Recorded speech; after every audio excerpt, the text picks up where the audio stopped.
Yeah. Yeah.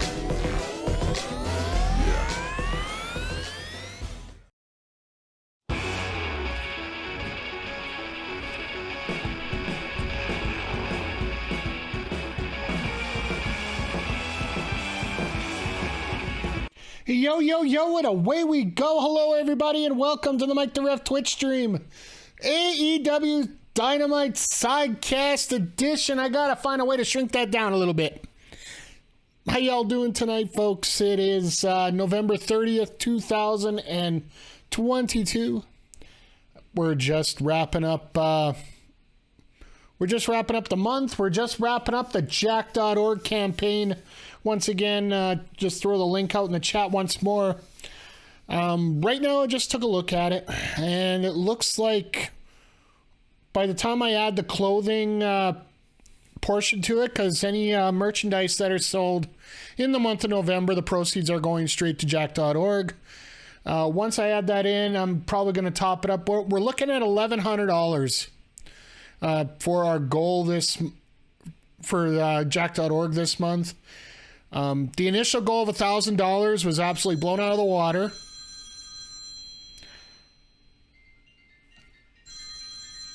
And you hear my work phone going off, which I'm not working today, so yeah, no, I ain't answering nothing. The things you get on stream, folks, seriously. But yeah. I maybe somebody's, raising an alarm right now. The fact that we raised $1,100 going towards Jack.org, helping out mental health, mental awareness, and youth and young adults. And as you can see, I'm wearing my lovely Be Part of the Solution shirt. I got my jogging pants too on. And I'm going to save those for you guys to see. They are available on the website. They are really comfy. I will say this. We made two goals. Our first goal was $500. That's for two $25 gift cards, two draws of $25 gift cards each to a system of the winner's choice. I'll be making that draw tomorrow. Minimum donation $20. So if anybody's donated $20 and up, you'll be entered in. I'll be in contact with you and we will get you a virtual gift card, $25. But the big one, I think that a lot of people were asking for, the Just Dance 2020 stream, that was the $1,000 goal. It will go through. I will do it. It looks right now, based on everything that's gone on, we're looking at January 1st. Sometime during the day, January 1st. I don't know when the Bills play for sure. I want to make sure that I'm able to watch the Bills game since I got the day off work. But yes, the watching Fat Man dance in a Just Dance stream will happen coming up. We're looking at January 1st. I will have a full graphic and availability for you guys to post it, share it around. Hopefully those that enjoy it will come out and sub.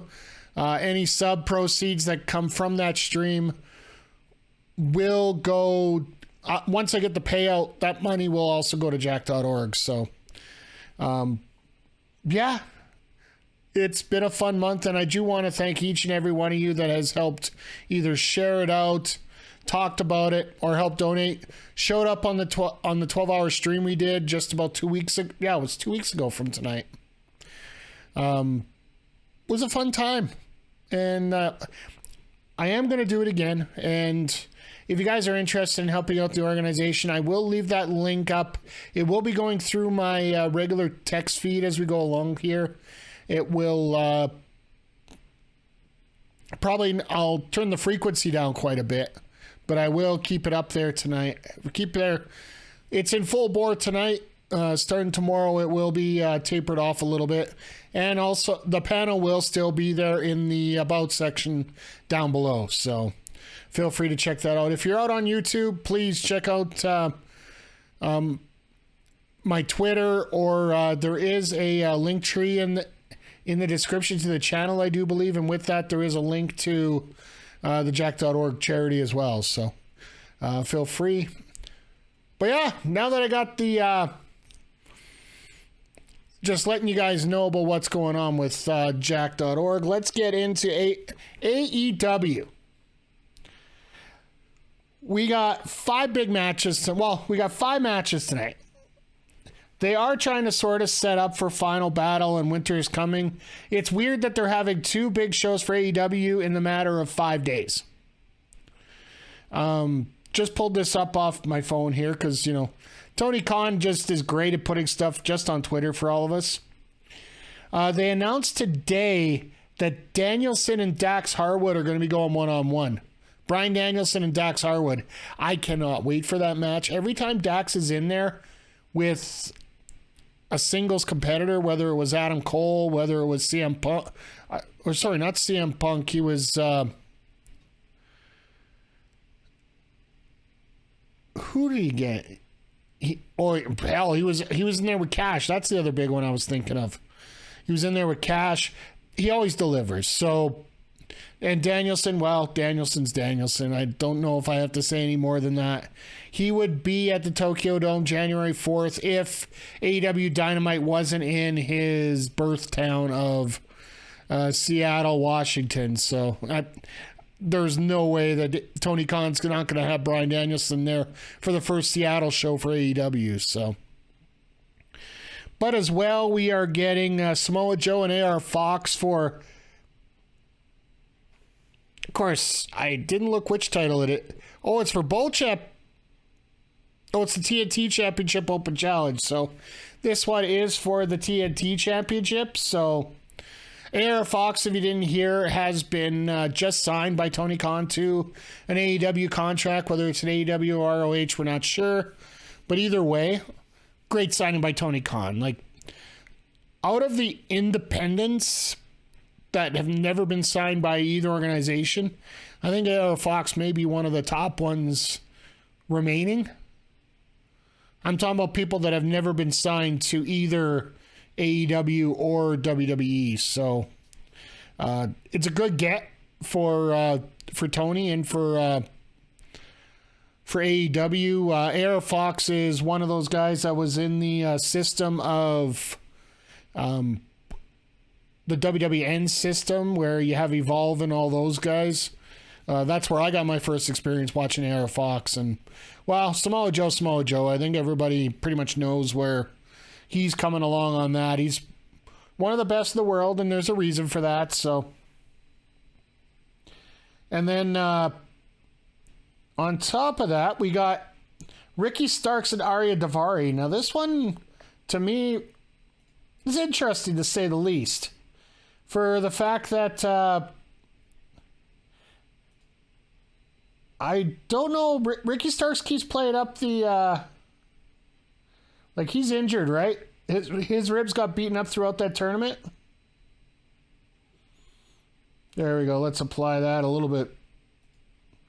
Give myself a little more of a face realness here. There we go. That's better. I feel better now about myself here. Hey, Zoyak, how you doing tonight, my friend? Good to see you here. I'm just talking about the matches leading up to Dynamite tonight. We got Ariya Davari taking on Ricky Starks, and I'm surprised Ricky's not taking a week off after winning that tournament. So, having a massively shitty cold, but I'm here. Well, my friend, I'm sort of in the same boat as you. I don't know if I've ever actually had tea on stream, but I got a citrus tea with my Remember the Game coffee mug. Thank you, Adam Blank, for sending this out. He sends out little gifts to his patrons after 1 year subscription, and I actually picked one up here. So, oh, that's good tea. Nice honey tea with. I actually throw one stevia in there, so I'm not much of a sugar guy, but I'll take the stevia any day. Like anytime I can get that Coke Life or the Pepsi. If I'm going to take original sugar, it's going to be Pepsi Retro. So, but no, in this case, it's stevia all the way here. So, but yeah, Ricky Starks, I'm actually really surprised that he's being a part of another match tonight, because you know, after all these injuries that have come up, and the fact that winter is coming is just, what, 2 weeks away? It doesn't make sense to have him... Well, if he wants to play up the injury but just wants to keep fighting, I get it. I don't mind it at all. But it just makes me question his decision-making there. And the last match that they announced in the women's division, I'm glad they're moving away a little bit from the main storyline. A couple main storylines there with Britt and Saraya and Jamie and her future opponents and whatnot. They got Anna J.A.S. taking on Willow Nightengale tonight. That's what's been announced as part of the show. And I'll be honest, Willow Nightengale, hell of a good pick to have on for a match here tonight. And Anna, well, she's been very consistent and made a statement in that hardcore match with her in Ty versus Penelope and the Bunny, right? The Bunny hasn't been back since. She was almost cleared last week to come out, but fortunately couldn't make it this week. But what we got here? Creator updates.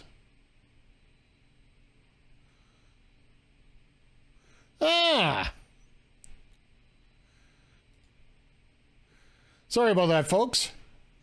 I had the terrible cold, flu, whatever it was last week. It took me a good 7 to 8 days to finally feel normal. Then another 2 or 3 for everything to clear up. I haven't felt normal in years. So, by the way, good to see you, Jagger. Always a beauty to have you around. Always a beauty to have everybody around here. And of course, we're getting the Elite versus Death Triangle in match number 3 of their best of 7. Which... is there a possibility that Death Triangle could go up 3-0 going into their bye week next week? Because the way they're doing it is 3 on, 1 off, 3 on, 1 off, and then 1 on if they go to 7, right? And that 1 off is, ironically enough, the night of Wrestle Kingdom, where Kenny Omega is going to take on Will Ospreay. So, but it looks like we're heading right into Dynamite right now.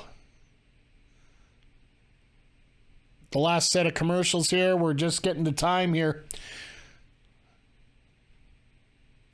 Just want to bring up one more time here that tonight is the last official night of the Jack.org Be Part of the Solution campaign that we're having. You can see everything listed down below here.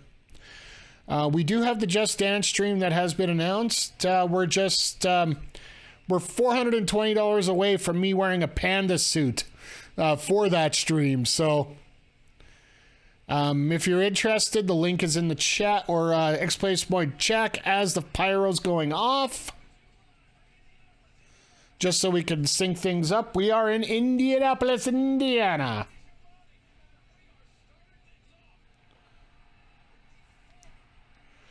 Oh, and we get to hear both from the ex-champion Jon Moxley, who basically told Regal to take a hike last week. And we finally get to hear from the AEW champion, MJF.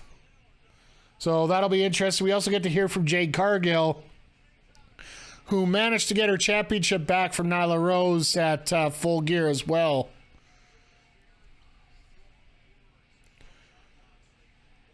Glad they got the 5 matches announced at least, so... I'll be honest, an hour before the show, I wasn't really sure, so...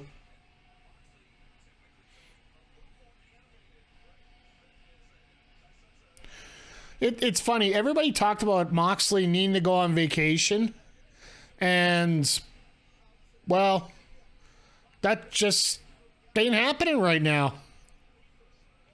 I'm wondering if plans changed after AEW hired Renee, so Renee's got to be here every week anyway, so there's no point in having John off if Renee's still there, right? Unless there's an injury.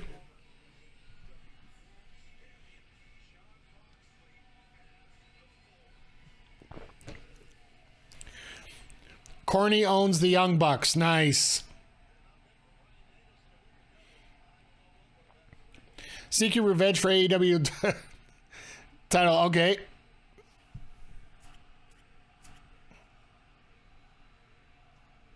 Sorry about that, chat. Got a little...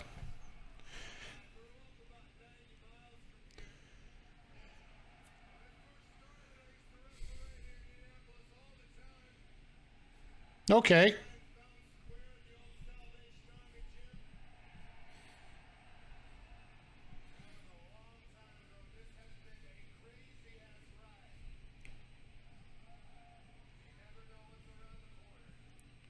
Huh.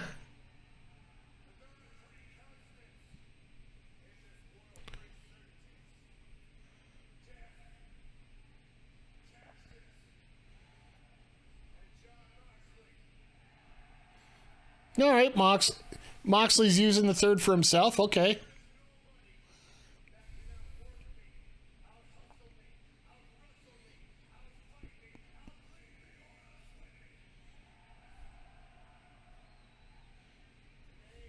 He didn't say outsmart me.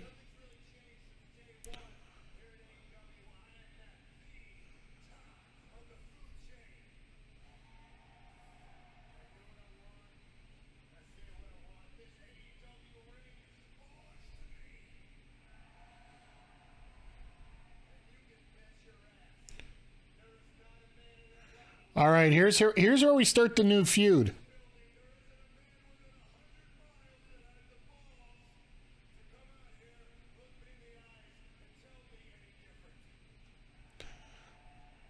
There's only two people. Whoa, here we go.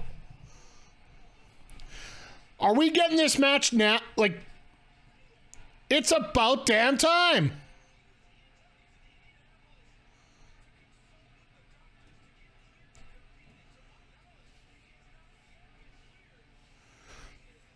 So Excalibur's saying that he hasn't been cleared yet. He's down here. That I call bullshit.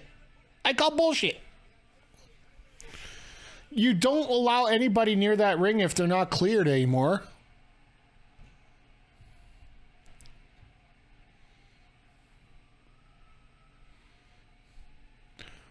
But this is the point where they literally put him in a concussion. Moxley literally put Hangman in concussion protocol here.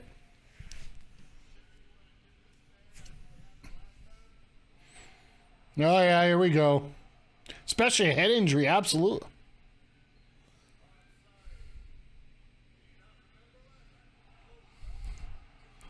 All right, well.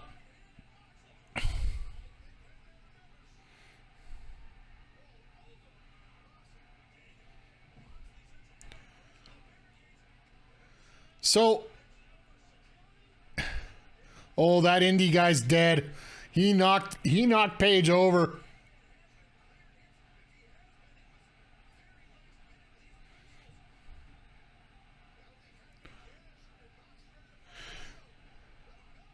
Well, we got our second match for Winters coming now. I will say this, if he's not cleared to compete, they did a very smart job of hiding it right now because literally Moxley, the only shot that he got was throwing Hangman into that barricade there where he had to sit down. Oh, and here comes Hangman again. What's with the Hulk Hogan hairdo on that one security guy? Seriously.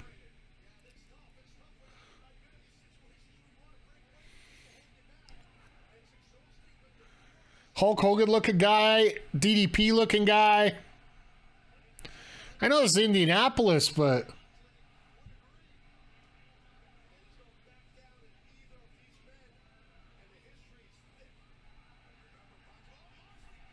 Oh, here we go again. Ha! Hogan or Kevin... Oh, there we go. Kevin Sullivan.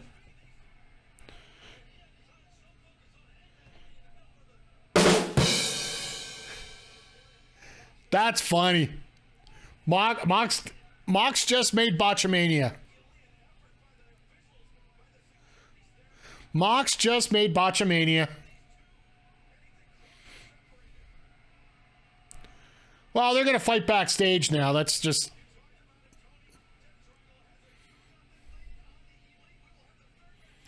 Butch.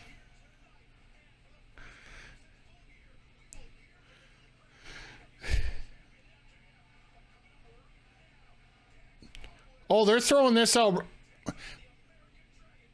It's funny how they put this match up first all the time. I'll get the match set up for you.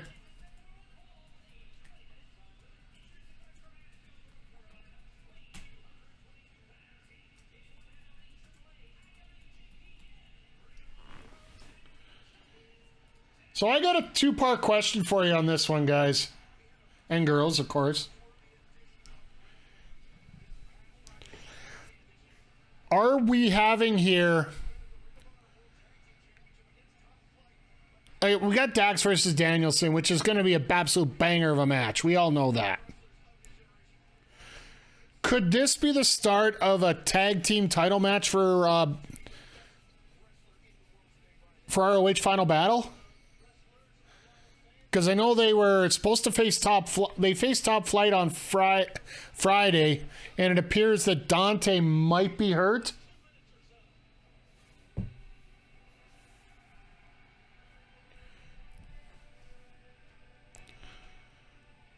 Because we got to think about, we got one Dynamite in between now and Final Battle, right? There's going to be a lot of online setup for this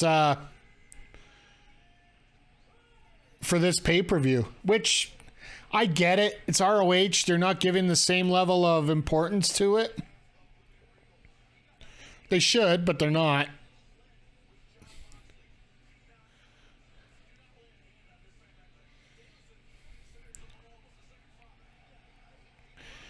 But if you're a fan of developmental talent, next Saturday is going to be an absolute spectacular day for you. Because you got the ROH show at 4 o'clock or 2 o'clock Mountain. And then you got NXT Breakdown, I think it's called, on during the evening there.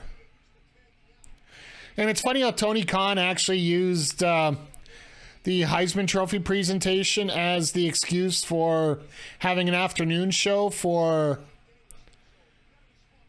the AEW or the ROH show, sorry.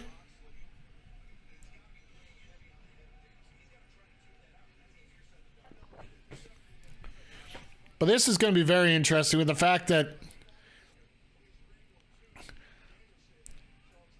I don't know if Danielson's so much an anti-Punk guy, but I know that from what I heard, he was one of the guys that spoke up during the confrontation between the Elite and CM Punk, and I think we all know that Dax and Cash are diehard CM Punk fans, right? So the biggest difference I think I find here is the fact that these guys are a lot more professional than most. Talking to both Danielson and Dax, so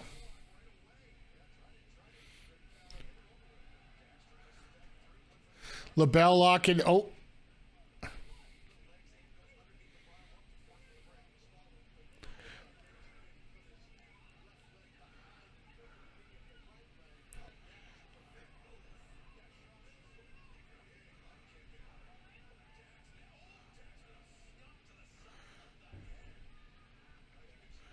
Well, that's one way to fix somebody with a head contusion.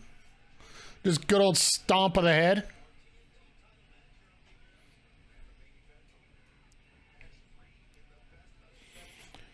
I'll be perfectly honest. I got a little bit scared tonight. I was looking at the preview for TNT, and they got a doubleheader of hockey on tonight. And then I remembered they moved AEW over to TBS now.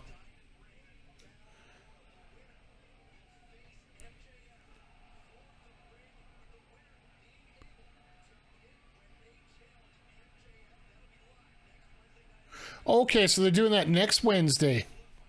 That'll be cool.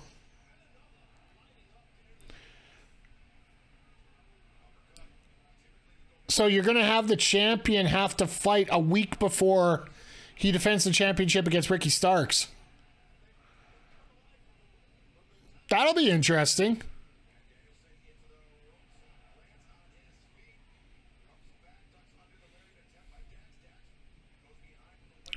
Because I guess it sort of makes sense that you let the defending champion...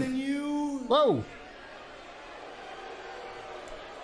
And you know it! Darth Mick! How the hell you doing, my friend? Good to see you here tonight. Thank you for the resub. 8 months. Didn't even come up on my feed. I'm sorry, my friend, but... Doing quite well. Oh! Here's a good reason why. My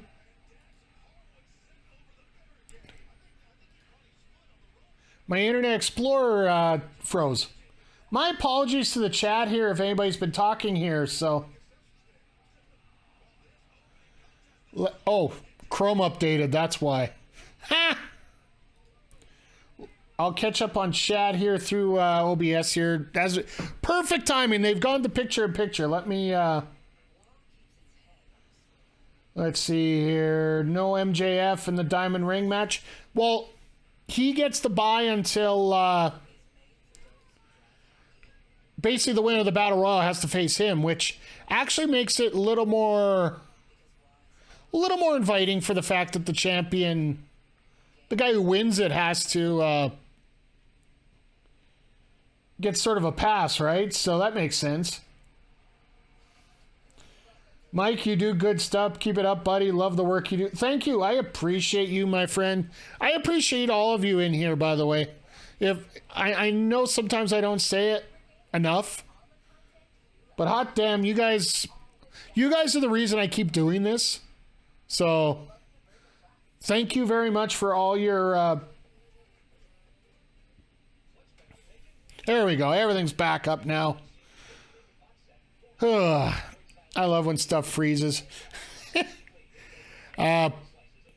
We got some new stuff planned for the new year. I know that I keep changing my overlay, but I am looking to do one more.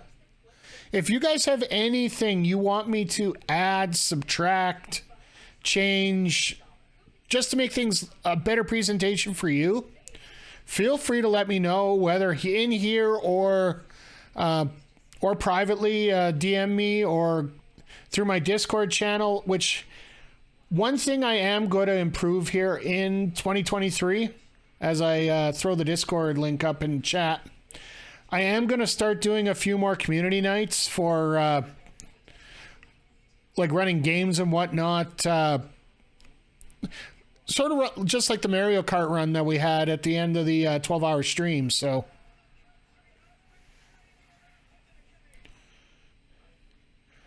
I do plan on doing a little bit more of that. Once we get the Discord going, you guys can hop in there and we can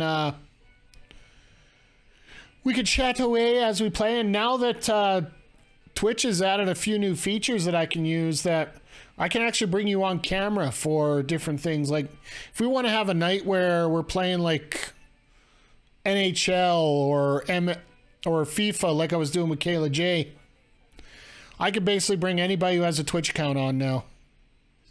You got a camera, you got a microphone. I could bring you on to a stream pretty much anytime. Hell, I might even bring in some special guests to join me at the desk here. So I honestly feel weird. I got to get rid of that.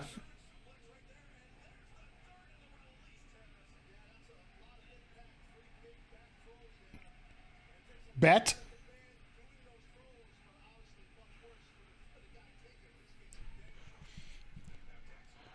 Sorry, Zodiac, I got a one-word answer there. I'm not 100% sure.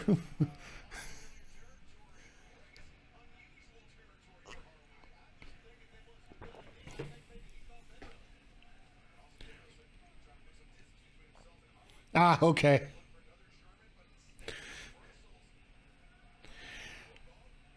Whoa. Nice reversal on reversal on reversal.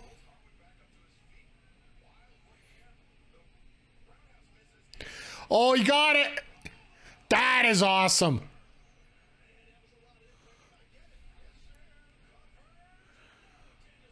That's a variation on the Arn Anderson fake out, right?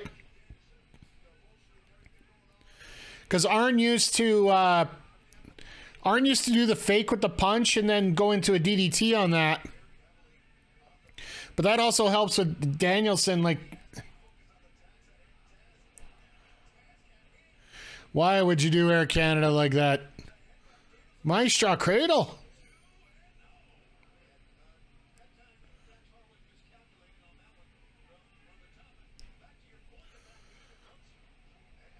Oh, and I still got the dance note there. Yeah. In the timers. You still have the end of tonight to donate towards that. If we get to 1,500, I'll order the suit tomorrow. I think it'd probably just be a onesie, but it's still a suit. And watching me dance like dance as a panda, well... Jesus, look at that chest on Danielson.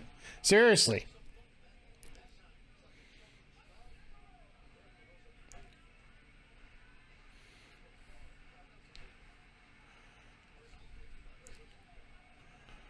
But next week is going to be absolutely crazy around here on top of the AEW Sidecast. We got the finale of Bayonetta on Monday.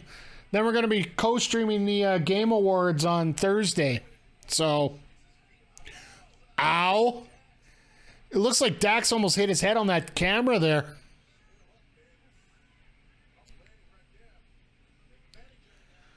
No way.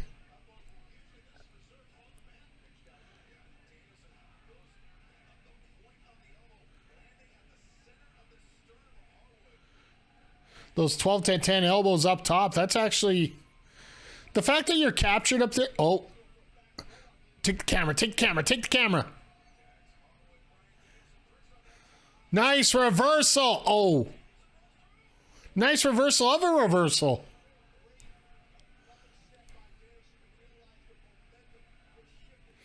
Pretty safe as well, so...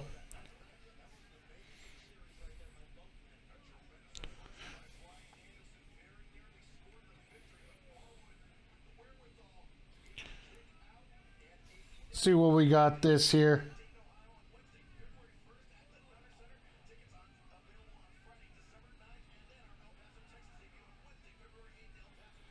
Sorry, just checking some quick notes here if there's anything that's just come up online here.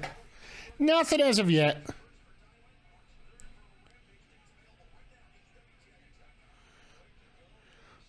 It always scares me to see Danielson do headbutts.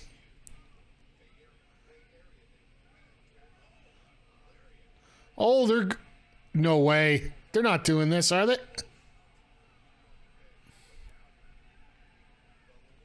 Trap clothesline spot? Oh, never mind.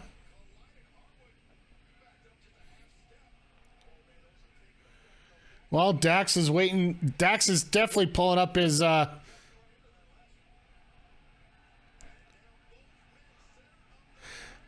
Hockey fight!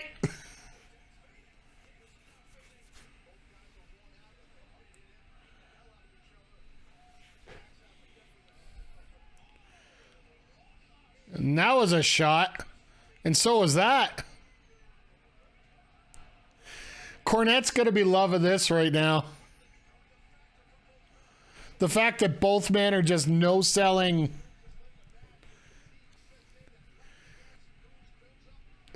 Absolutely no-selling these clotheslines. I guarantee you Jim Cornette's having an aneurysm if he was watching this. Which really he should, because AEW is a hell of a product.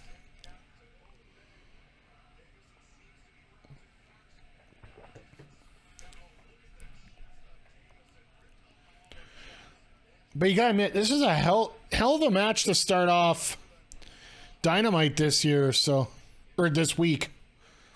Sorry, I was thinking about what we should do for a year-end thing.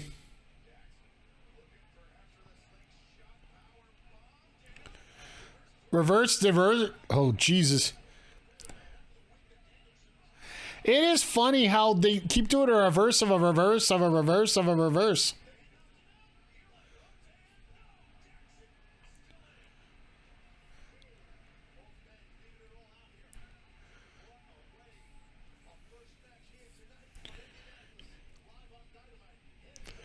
The one thing I enjoy most about the fact that we're having this tonight, the longer that this match goes, the less that the 6-man's going to get tonight.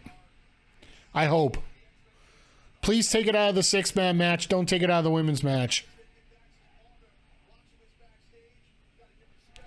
Yeah, that's like, this is the thing. Like, a lot of people talk, like, I brought about this term last week. Video game wrestling. When you're doing moves for no reason, I can't stand. Oh, there we go. When you're doing moves for no reason whatsoever, and you're not following up on them, you're not selling, and basically everything Ronda Rousey did on Saturday.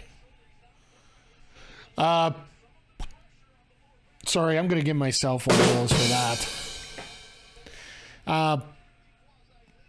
I can't stand it. I can't not stand what you call video game wrestling. That there was a version of video game wrestling I can enjoy.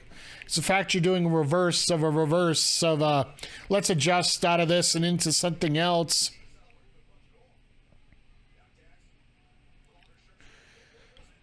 Dax was going for the stomp in the stomach.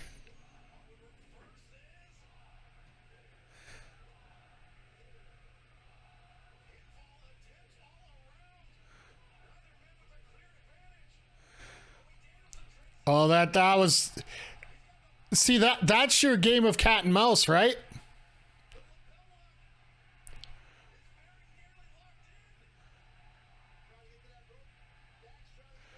Not the best camera angle. Where's the cameraman? Where the hell is the cameraman on that side?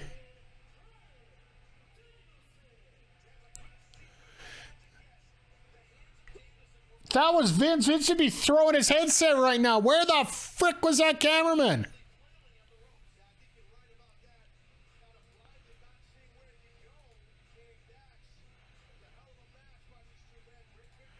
Well, sorry about the 500 points that someone lost there, but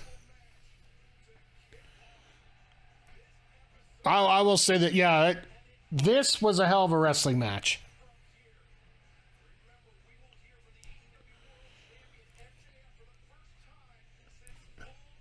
Because, yeah, you need to have that like, we didn't see the tap out. Like, that's very indie right there, the fact that they can't get the extra cameraman on that side.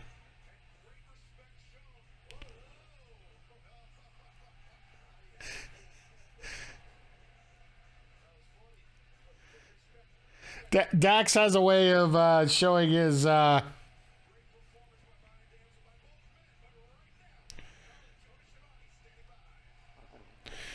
showing his hubris side at all times. Oh, all right, Ricky.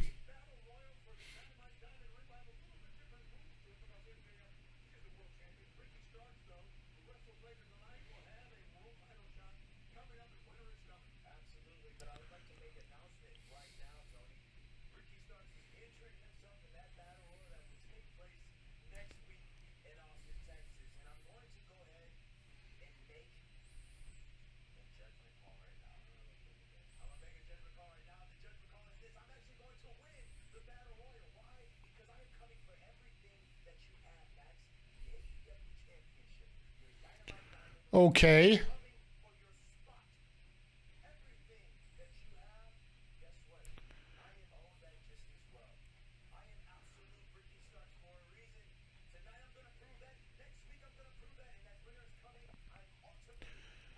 Like, with that much K-tape on your body, there is no reason why you should be in a match coming up. Like, to me, that... Is it just me? Like, chat, I don't know about you guys. Any chance anyone wins the Diamond Ring? I think so.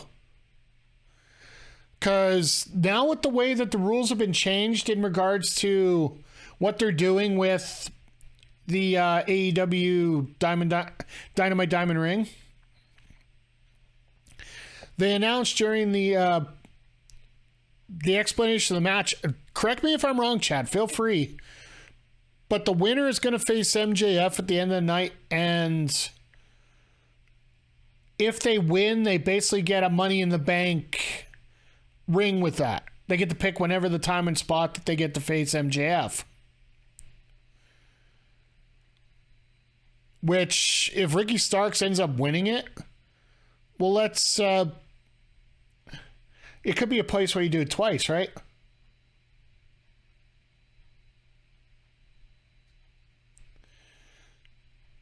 Chad in the chat, since Rhea Ripley has a mommy shirt, it's only fitting if Vicky has a I'm a granny shirt or I'm a sugar mommy shirt that don't...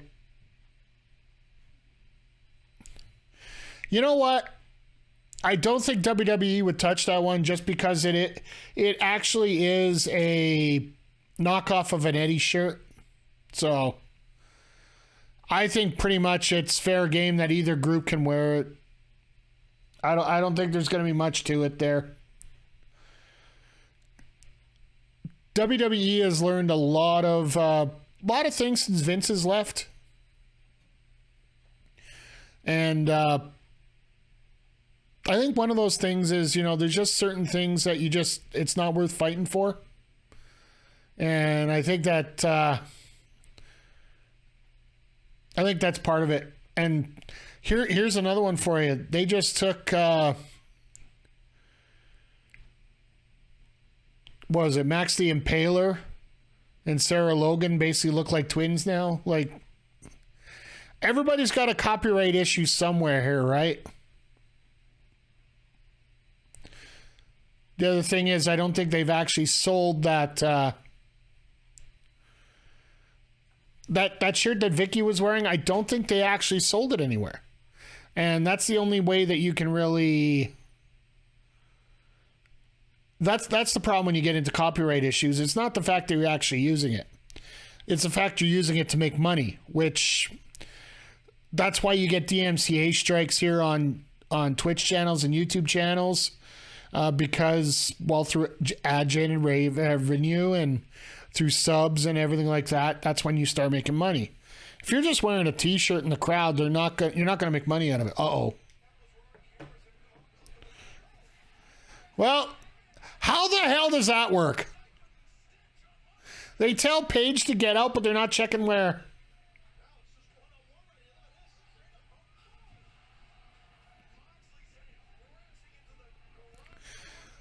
Like seriously, like they couldn't figure out that Moxley was going to find him out of there.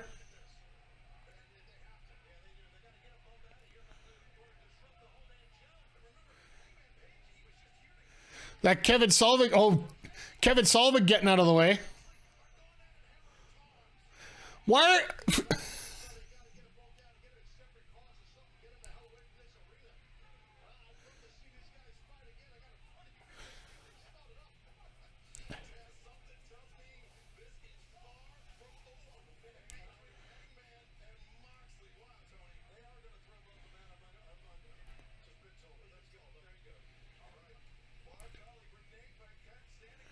All right, well, that was a thing. So who's Renee got now? Oh, God.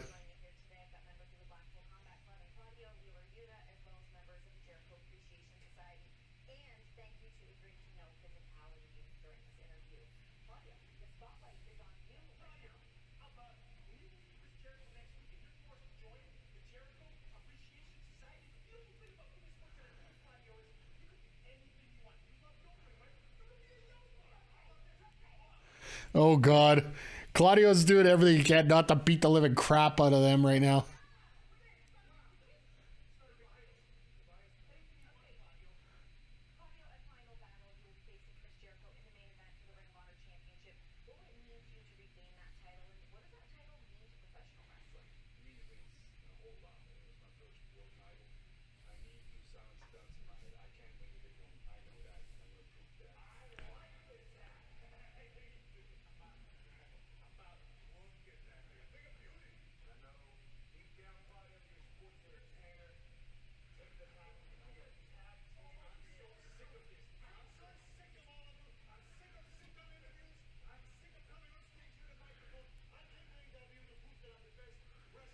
I love this. I absolutely love this.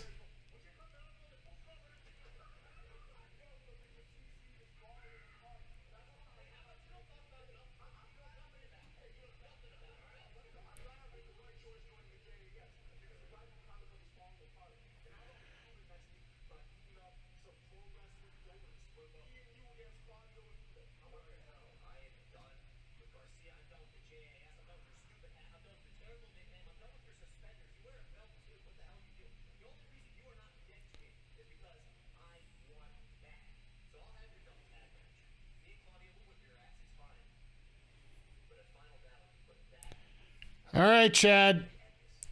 You got one. You got one chance here. You make it worthwhile if you want, but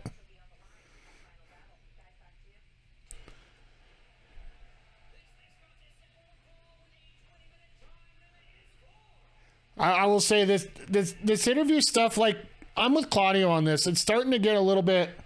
This Blackpool Combat Club going against the Jericho Appreciation Society is just starting to get a little bit much. So let me get the next prediction up here for you guys for the next match.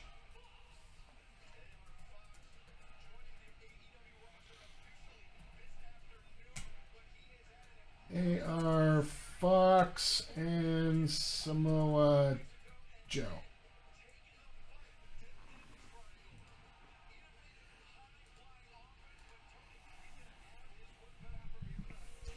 It's all good, Chad. You just like I said. Normally I don't talk about too much of that stuff. I just throw in a lot of your questions are off where we are. Like I don't mind answering them. Like, since Vince is out of power, will China get a solo bid? My personal opinion for the Hall of Fame for her, I do think she's Hall of Fame worthy.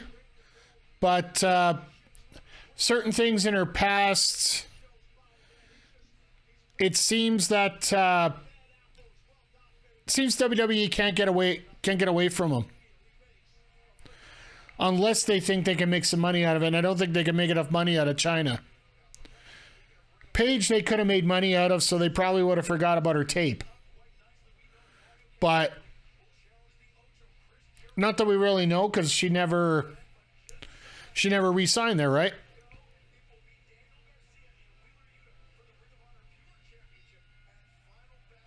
Well, there we go. Wheeler Yuta, Daniel Garcia, the rematch at Final Battle. So now we got another match for that. And as for the Uncle Fester, I really should dress up as that, to be honest.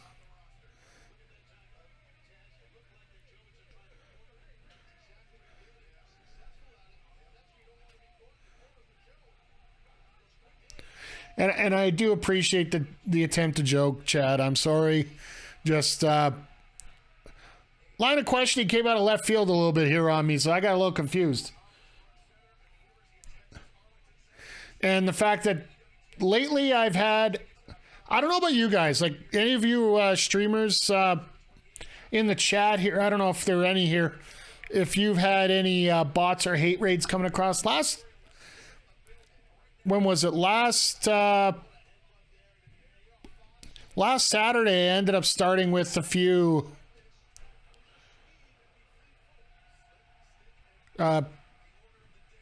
people trying to start up a hate raid, and I had to squash it. So I got a little wary here the last few times. Oh, nice, Joe.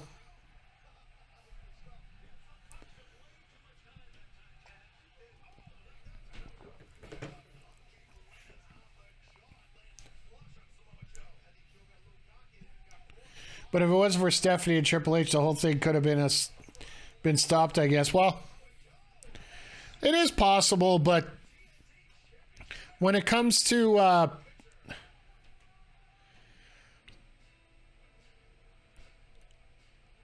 I think in the long run, everything just comes down to money, right? It's why they signed a guy like AR Fox here, like we were talking about in this match here.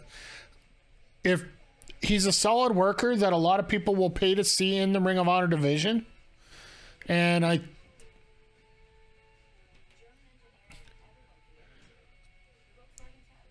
let's not kid each other. When it comes to different wrestlers, it's all about making money in this business, right? And Samoa Joe, like, yeah, I know everyone makes their own choices, but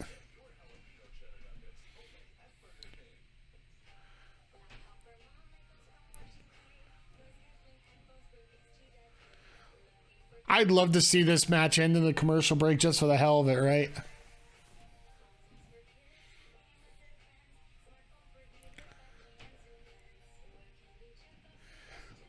So that's a question I got for you guys. How much do you guys pay attention to the picture-in-picture when it comes to AEW Dynamite? Like it seems like every second break is a picture-in-picture break. So myself personally, it depends really on the matchup.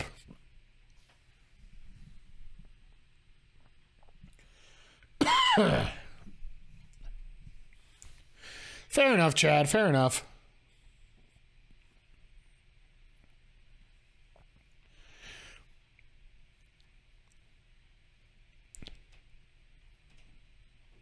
Like, I remember when we had that one finish where we had Orange Cassidy and Kip Sabian, where they actually ended the match during the commercial break. And to me, that was just, wow. It's something you really didn't see before, but it also made you... They did it early enough that it made you almost realize that, yeah, you got to watch during the commercial breaks too. And I wouldn't even mind in a match like you don't want to do it with somebody who just got signed, but... Oh, you're on Fight TV, so it stays on the match full time, so you don't even have the issue. Okay. So I will say kudos to you, my friend. But I know here in Canada, I'm watching the TSN feed, which is supposed to be the same as the TBS feed, but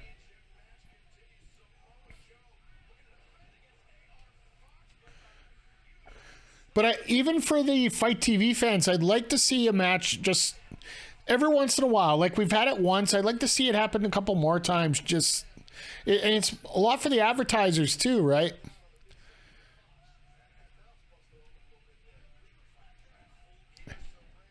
Sort of like when Jericho busts himself open with a pizza cutter, he can get a Domino's commercial going on.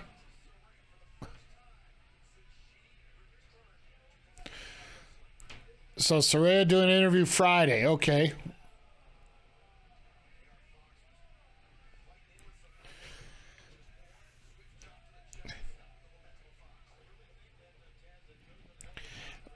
The Fight TV, isn't it like $5 or $10 or whatnot per month?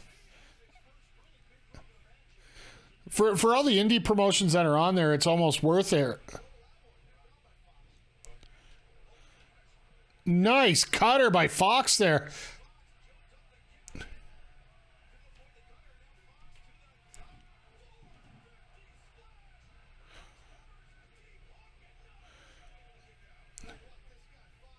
That was nice. That was nice. AR Fox got a nice sequence in there.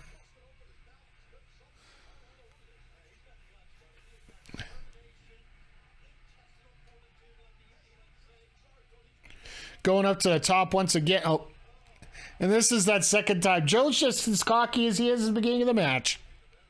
That's pretty cool, actually.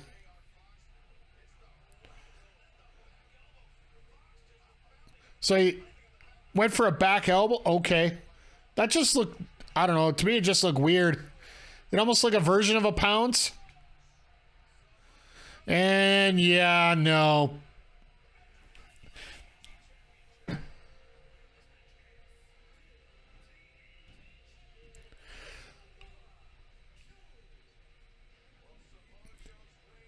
I believe it's just the AEW shows. It's not like somebody else can answer better than me. Remember when the 450 was enough to end a match?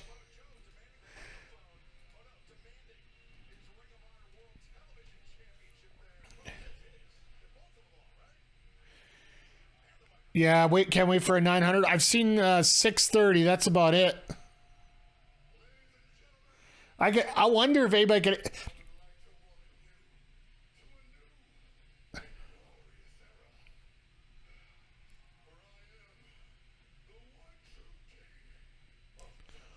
It's the Fight TV app, but I just pay AEW Plus. It's $8 a month US. Then the other two, okay.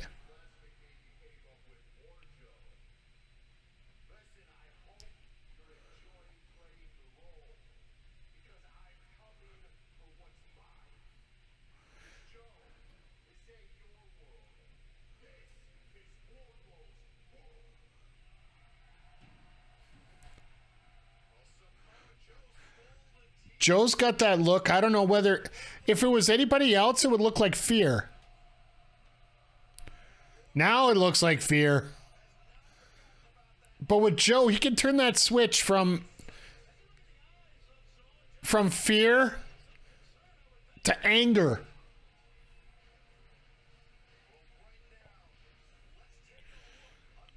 Thanks for bringing that up, Jagger. I didn't realize. I wasn't sure in the States if you could just get it directly like that.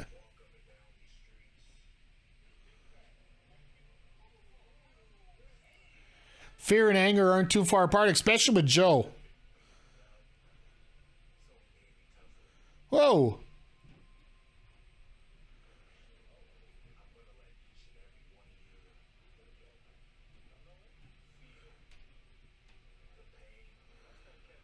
I'm liking this promo here.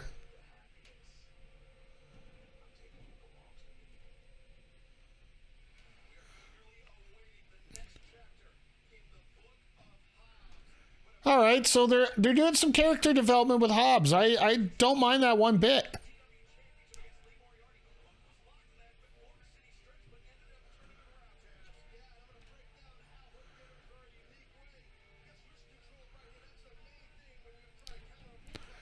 Oh, and they're using Taz here, right?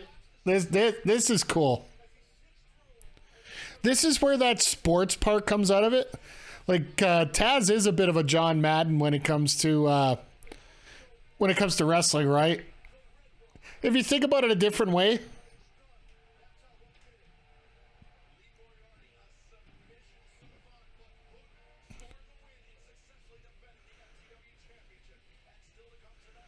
All right, we just got a random segment thrown out there. That's interesting. Oh, now we get MJF next. All right, so we get a little bit of a... Looks like we're going to get a bit of a wrestling-heavy show at the end here, rather than at the beginning here.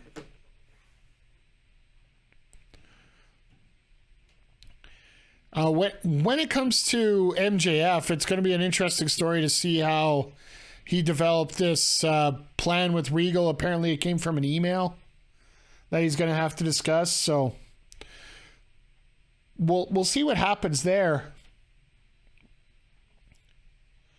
Was using NordVPN, but then Fight started blocking the VPN, so I switched to Express. I think Nordison's update to get brought in VPN blockers, but yeah. Just remember, guys, if you're going to get NordVPN, I do believe, remember the game has their special code for it. Check one of their podcasts out, and there should be links right in the description for you. So, but it's what I say whenever you try to get any kind of system. If you're going to sign up for anything, find someone who is advertising it, because usually it doesn't cost you anything, and it gets a little kickback to the gets back to that content creator, right? So anytime you can help out a content creator by doing nothing except clicking an extra link, I think we call that a win for everybody. I really need to refix these sound alerts here, or these sounds here coming up, but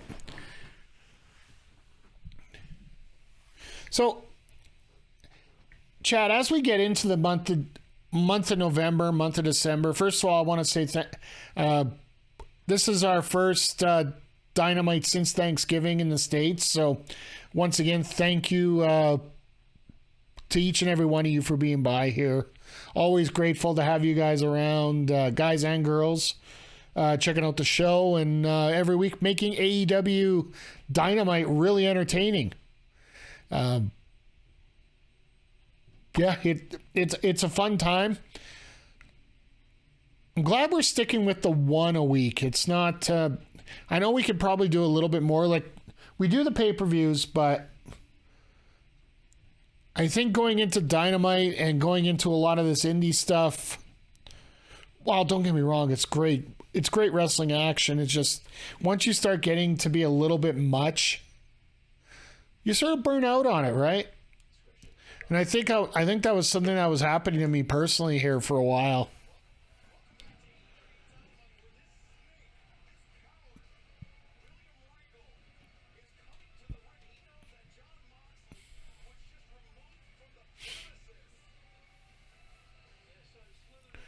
So Regal's got his own music now.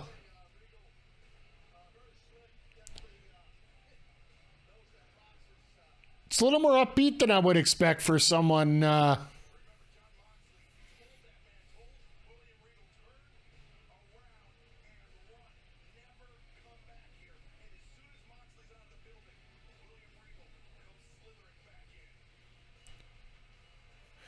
Yeah, no pun intended, but you do expect something a little more regal for him.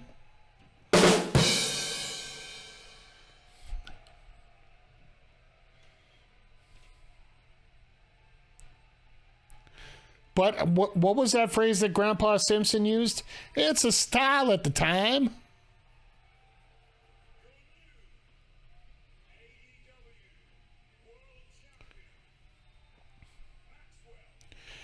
I guess it depends what else you got going on. If I start watching WWE again, I probably get burnt out. I even skip Rampage once in a while.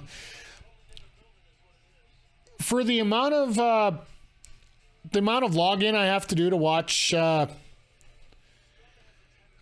Rampage, I don't watch it a whole lot, to be honest.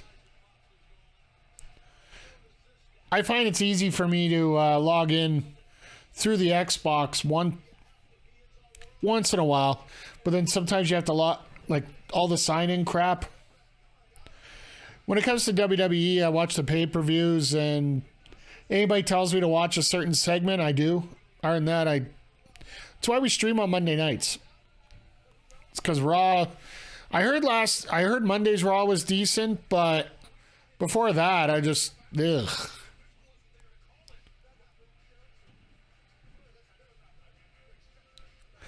Gotta love the sign up front. Sorry you're stuck at work. I think that was made out. Derek. I thought that was specifically for Andre C. there, or that Canada dude.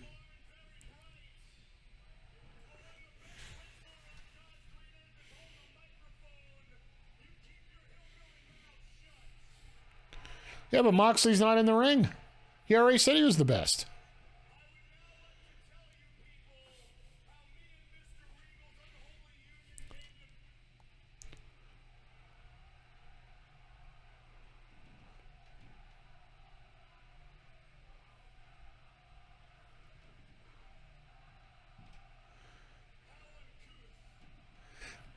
They need more Kuth.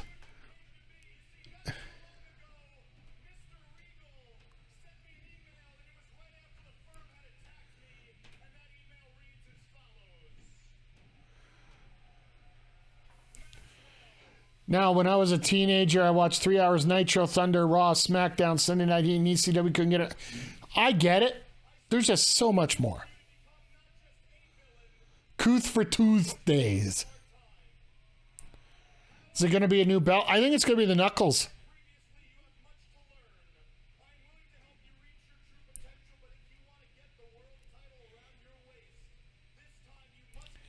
It's Sting, Darth Mick, nice.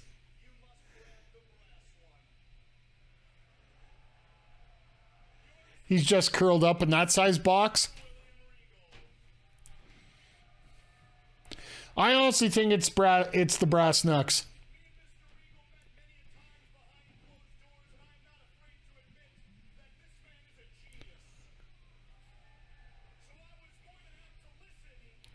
Sting continue. Yeah, well, the way that he's been going, it doesn't surprise that Sting would surprise all of us here. Dynamite Diamond Knucks.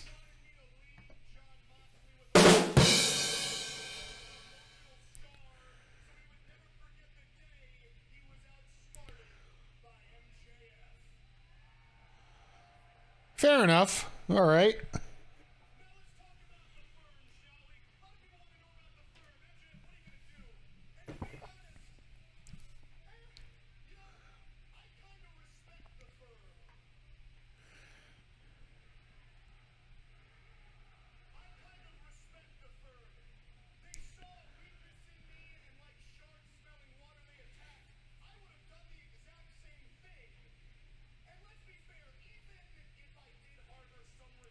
Okay.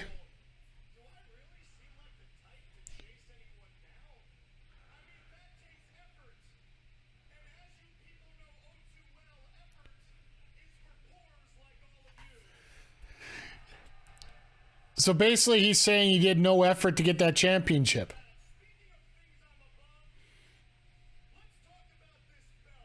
Never mind. New championship.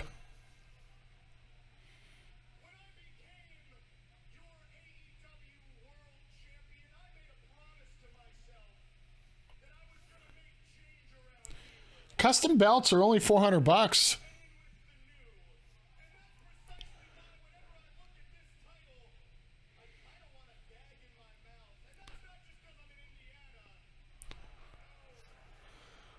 Well, if you're going to gag in your mouth in Indiana, you should be a starting quarterback for the Colts.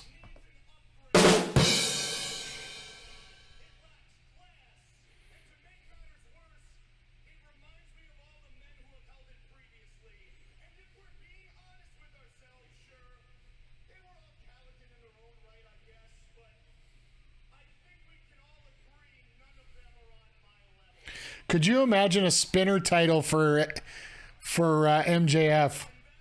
That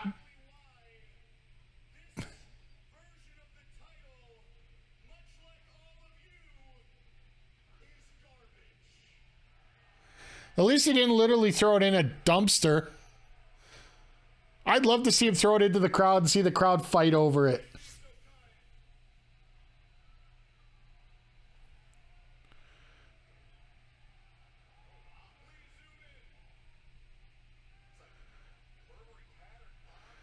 Oh, so they're doing a Burberry title. Okay.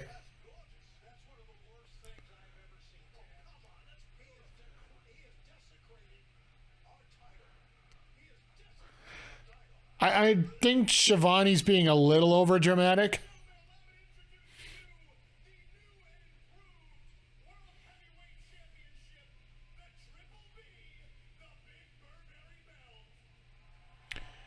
The big Burberry belt.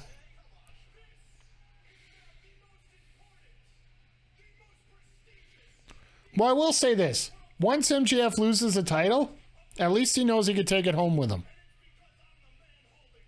He can put it up over his fireplace in his studio apartment because he lives in New York.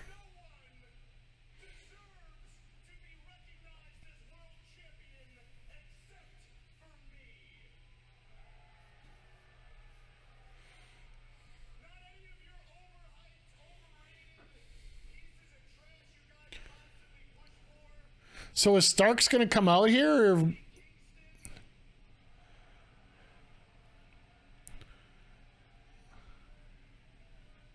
his old running buddy Kingston?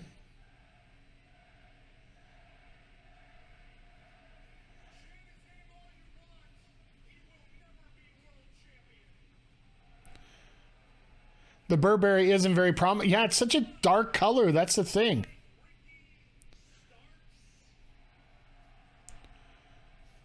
Like, to be honest, I don't mind the customization of this title like this.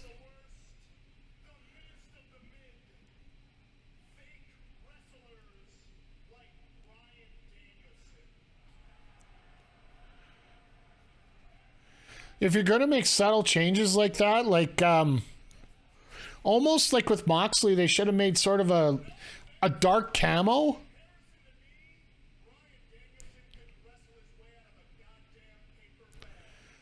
All right, well, we know who's going after him at Revolution.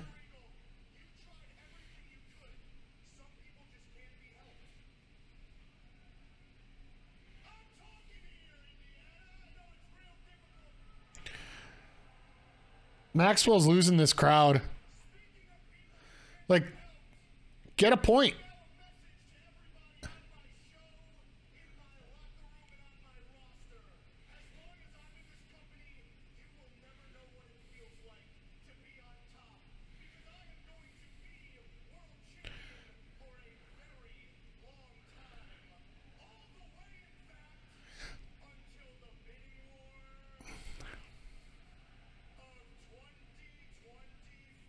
And even Regal's got that look on his face like, what the hell did I do?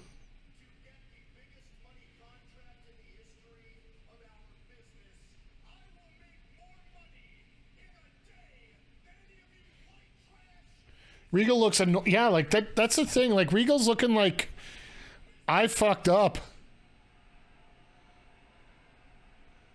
He's almost got that look of why did I help this guy?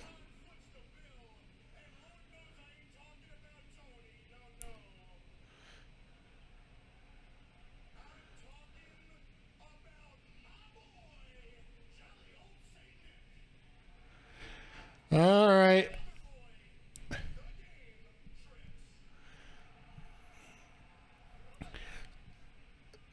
You're always going to mention number one when you're number two, right?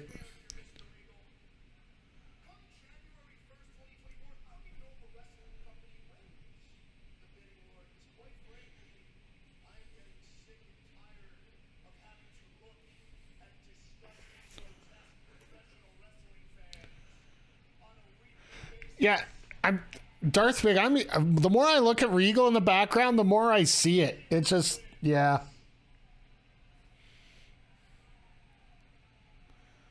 And like I said, this is something I've always criticized MJF about from the beginning. His promos are about 2 minutes longer than they should be.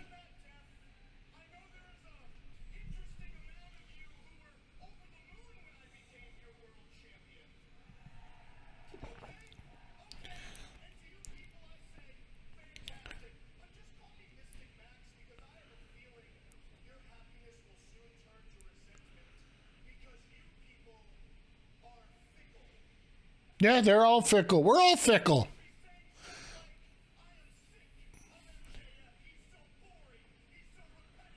Yep. Yep. Yep. Yep.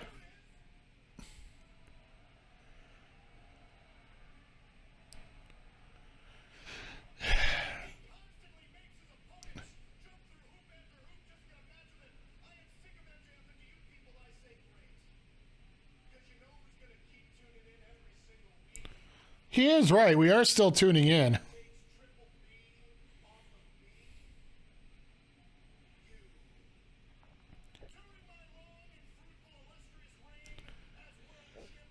Necro, this is probably one of the first segments that I haven't enjoyed in a while. I understand that you're not a fan of AEW. And I respect that. But all right. I'm just going to do that right now. They should have made MJF a face. Yeah, they absolutely should have.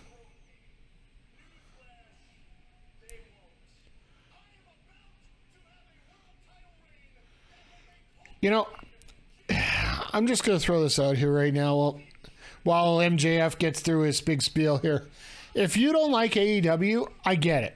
If we don't like certain segments, I get it. We're all sitting here watching this go about 5 minutes longer than it should. If you hate the product so damn much, why are you watching it?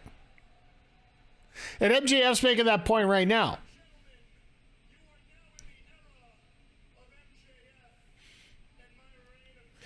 And hopefully MJF starts learning a little bit more about it.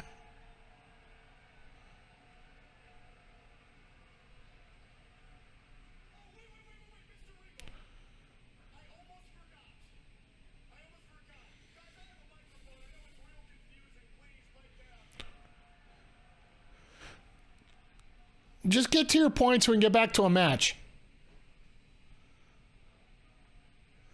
Or is he going to knock Regal out? I'm with the crowd.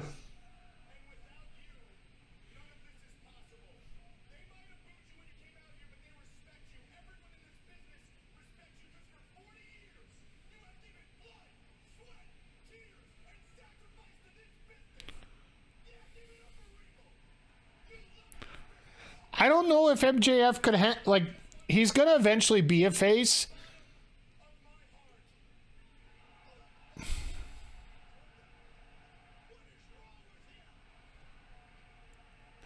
And this is how they get Regal out of AEW. There's been rumors of Regal being getting out of his contract and moving on to WWE.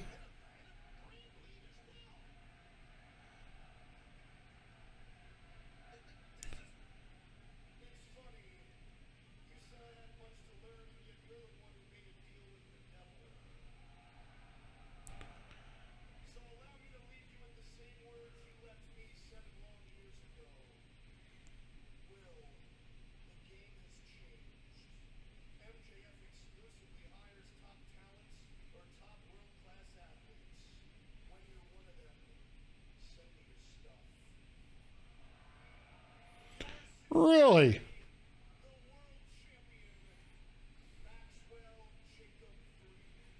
So one of two things happen. Either he shows up next week and they start working towards the and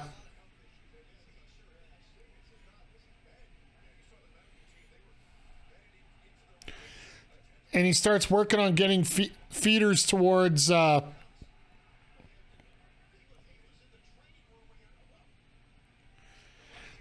you start getting feeders towards getting people to get that belt off of MJF, or you don't see Regal ever again.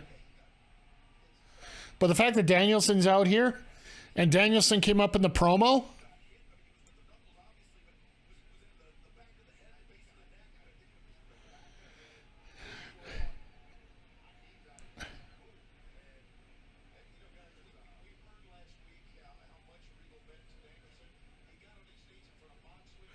I love the fact they're actually taking off the bottom ring rope right now just to clean this up here.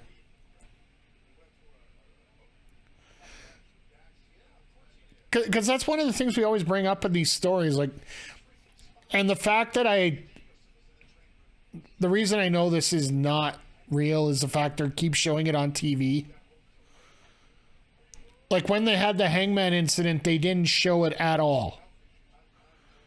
Like, basically, they went to the commentary desk and whatnot and all that. So, the fact that they're showing the neck brace being put on, the stretcher being brought out, and all that, tells me that this isn't as real as many would expect. So,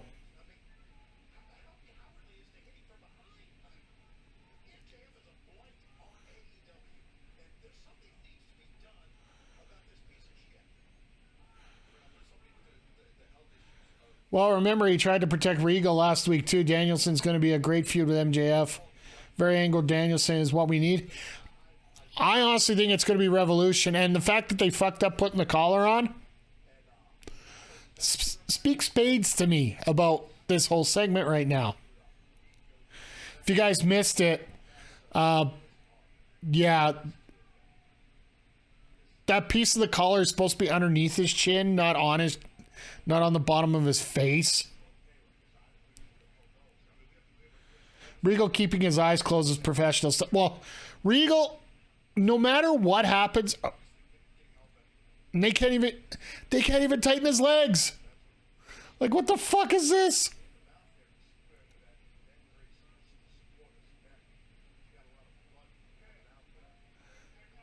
Like, oh my God, this is like,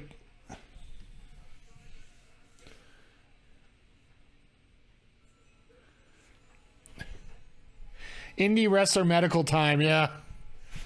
And yeah, the problem is, now that MJF is the top wrestler in AEW, they're gonna be in a position now where MJF is gonna try and call the shots a little bit more. And the fact that you're gonna have MJF doing these long-winded promos that are 5 minutes longer than they should. Like, I think with the fact that Regal was starting to show his face the way he was during that time, You can almost get away with thinking that this might be coming in a way. And just getting the question via Facebook here. Do you think MJF crossed the line tonight? I don't know if anything really could cross the line a whole lot, especially with somebody like Regal involved. Regal will do anything to help put people over in the company.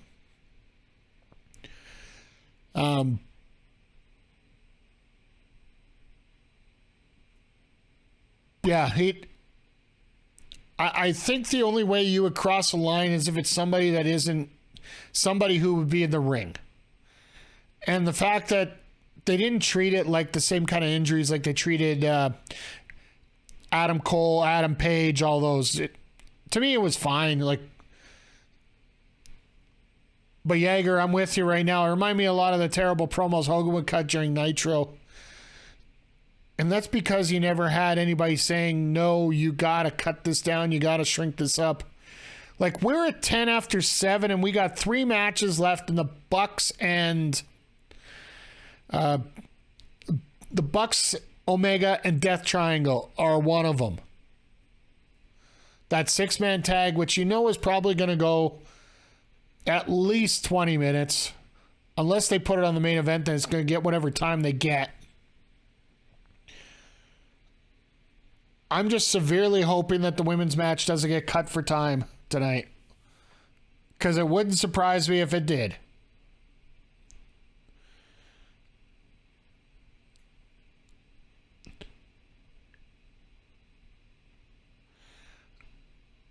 I'll be perfectly frank. I don't,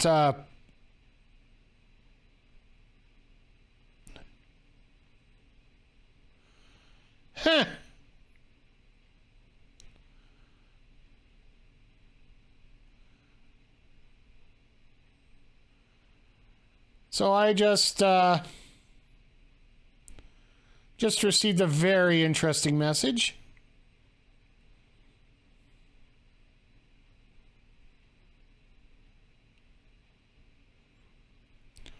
Apparently, somebody decided that I was a garbage human being.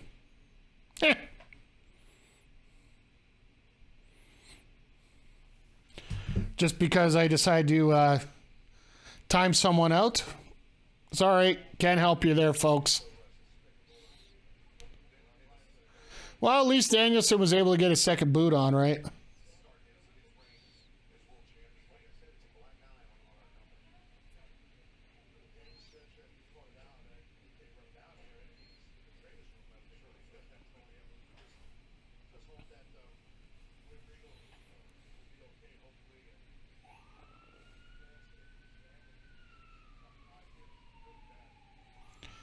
All right, well, at least they got him into the ambulance in one piece. So I guess we'll do that.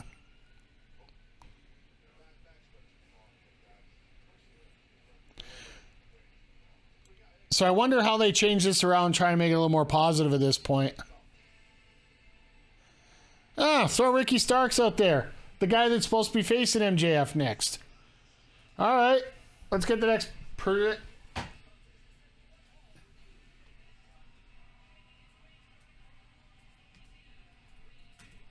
Rev up the crown match.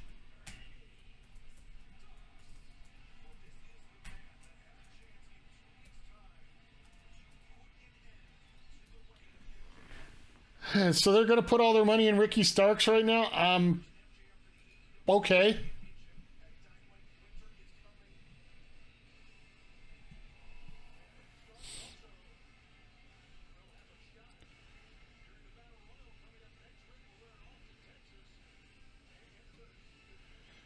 I think this one's pretty straightforward, but...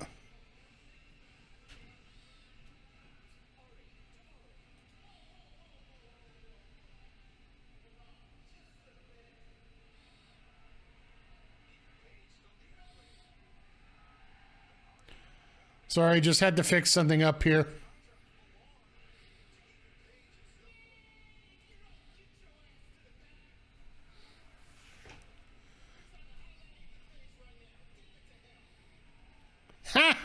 All right, Matt Hardy just randomly coming out.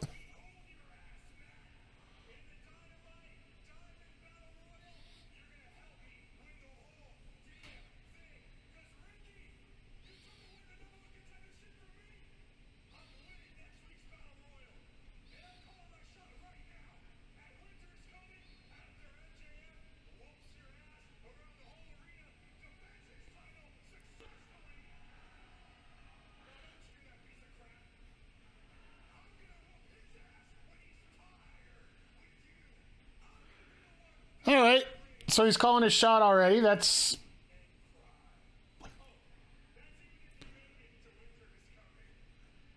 And here comes Ariya just to beat up the living crap out of Starks.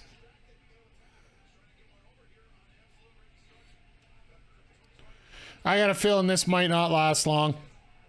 Yep. They got to cut this short anyway because, you know,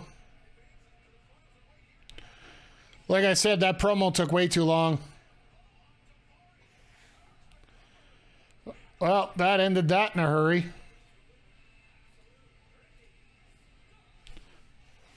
Just give you your points back. Sorry about that. Let's just... Looks like we're back on time here.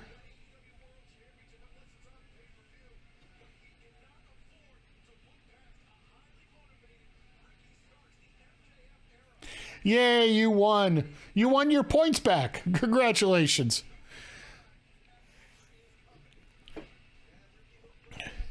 I really hope they get this, both these cards settled down really quick here.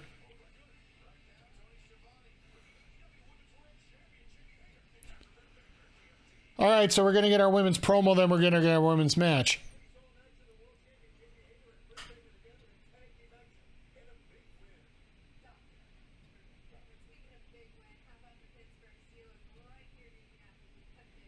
Ha! Steeler joke right off the bat. Gotta love it.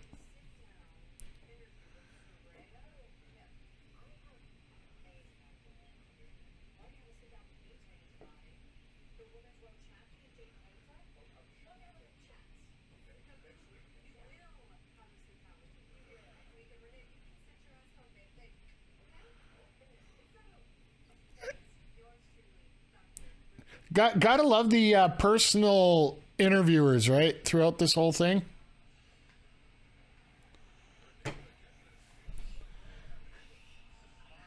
All right, let's get this next one up here.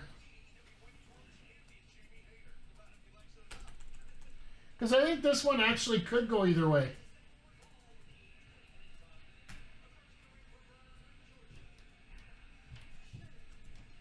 Hey, Andrew, how are you doing tonight, my friend?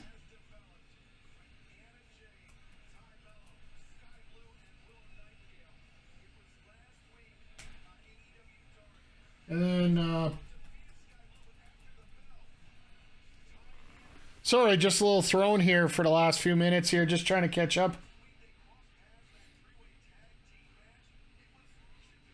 There we go, throw 10 minutes in there. Hater with the no DMD finger bounce again. Well, when you're the top person, why do you need to do that? Wonder how much Rebel gets paid. I got a feeling she gets like a manager's money, which isn't probably a lot.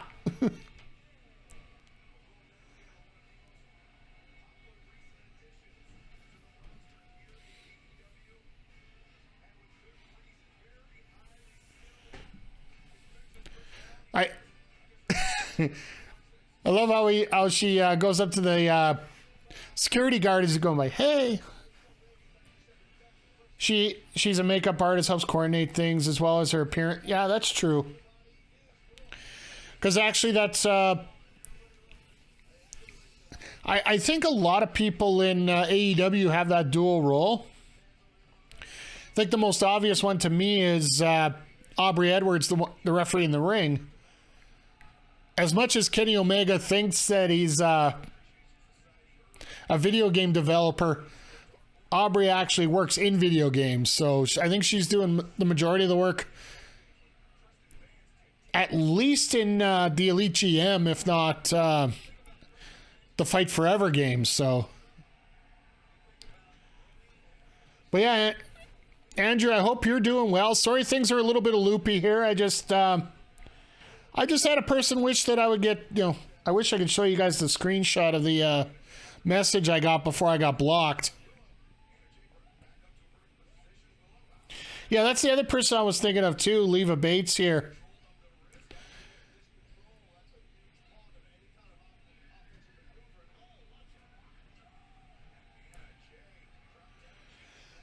Leva Bates is in charge of all the travel arrangements for all the wrestlers, which you got to admit that's got to be a crazy job. Trying to get these people from all around the world basically in there, so.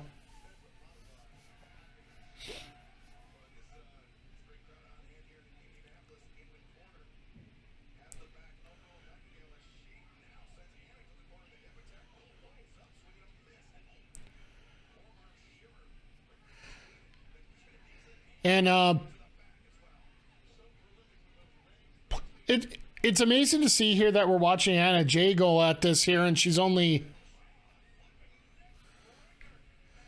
in it about 3 years here. But yeah, that's another thing. I remember listening to an AEW Unrestricted with Leva talking about all our charity stuff and whatnot. And a lot of people, like everybody on the roster, seems to want to help out with something. It depending on what charity is involved.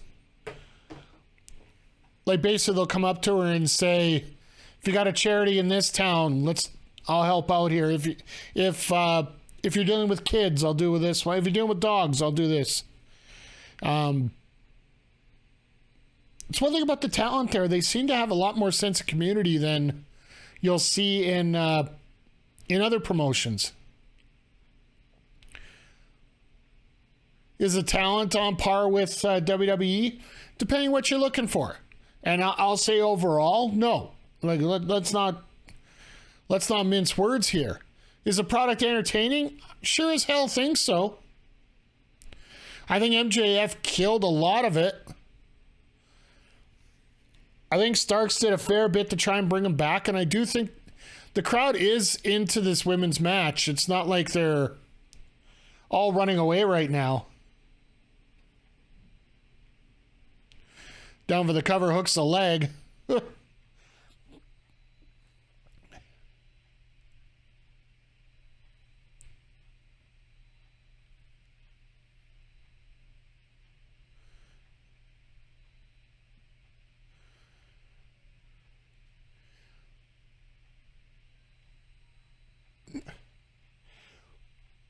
But yeah, when it comes to multiple roles in the company, like it reminds me a lot of ECW in a way. Like I don't know if you guys heard the story about ECW where Bubba would be in charge of booking the venues. You'd have Taz in charge of the merch. Yeah, she said you had times where a veteran coach will be teaching and others will be sitting around observing wherever they can. She said it's more family than other promotions she's been with. She said yes, and family fights sometimes. Yeah, absolutely. Like, I may not participate much, but the one thing I love about AEW is the access to wrestlers through social media. Yeah, like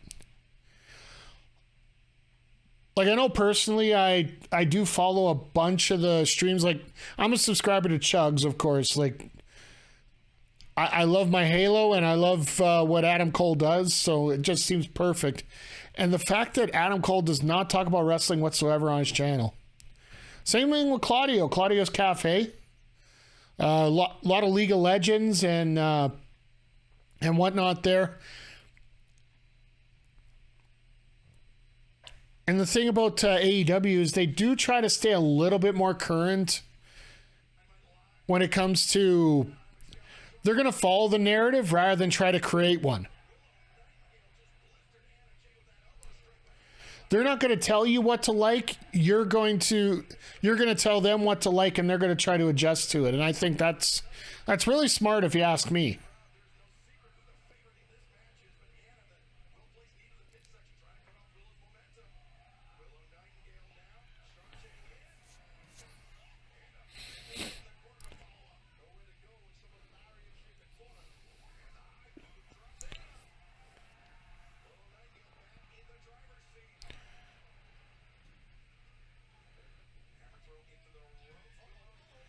That is a nice spine buster right there.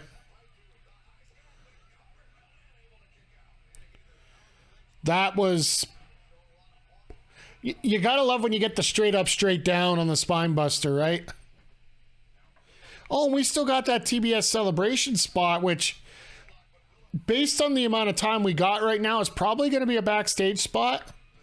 And it's probably going to be a setup for Kiera Hogan to be your next challenger. Really? Hot damn, nice gory bomb there.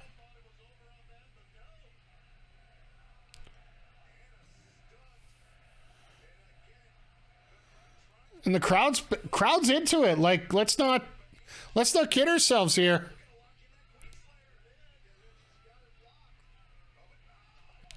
That's a way to break it up.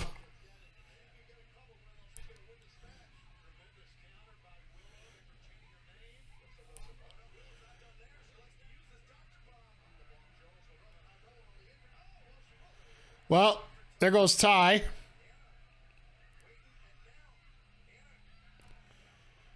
Trying to go over a face buster, it looks like.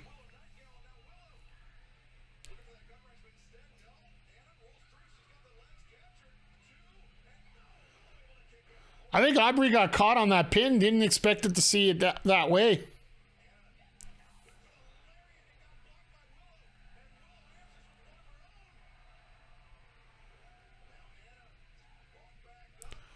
Oh, and here we go.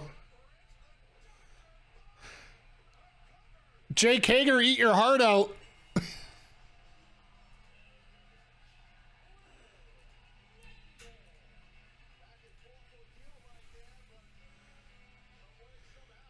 Seriously, that used to be Jake Hager's finisher, and sign Kid Bandit. I'd be up with that to sign the crowd.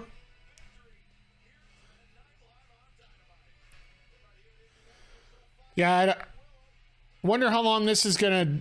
They're gonna have a clear out in a hurry if they're gonna do in ring, because we're at 25 after, and we still got that. We got to do the introductions on the main event, of course, because it is the Elite.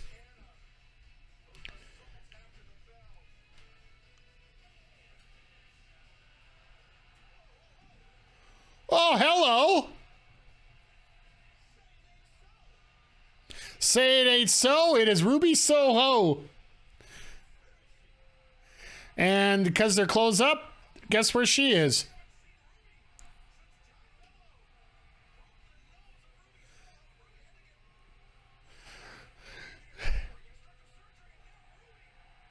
Well, Ruby needed surgery. Okay.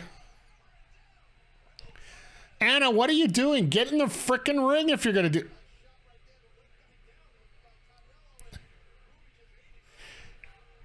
Anna Jay seems to be on a downslope. Any reasons?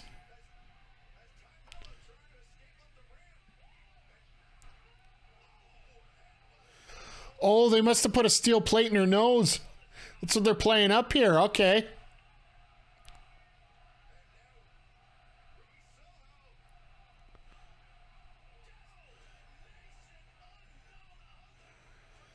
Destination unknown. Okay.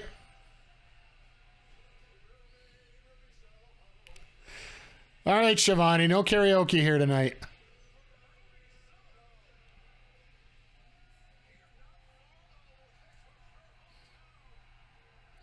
Okay, yeah, Jaeger, you're bang on. Like, I shouldn't have doubted you in the first place, and I never will. But, good place to get a pop in here, and good to get her back. And I think this is an injection that we really need in this women's division. What do you think about Ruby and Jamie coming up? I would think that'd be a hell of a match we'd like to see.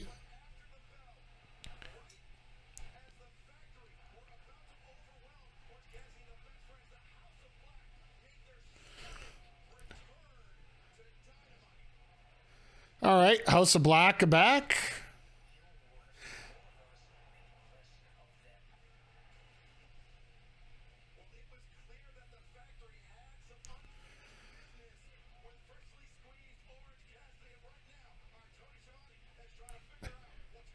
All right, so now we get this now.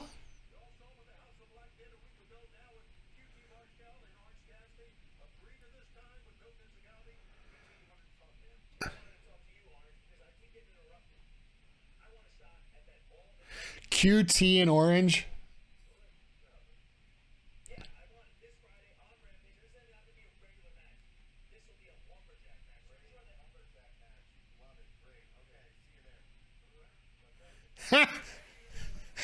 I love Orange. He's just like, I don't care. Whatever. Sure.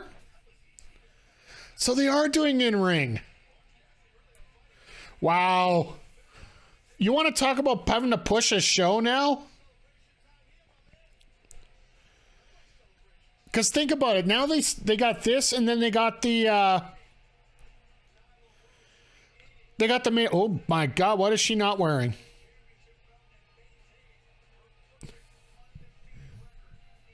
QT disappointed. It was so easy to get the shot. Yeah, I'll agree with you on that, Jagger. Ha! Oh, hi, Jade. Yeah. Well, you want to talk about Jade wearing money? Well, that's definitely what she's doing.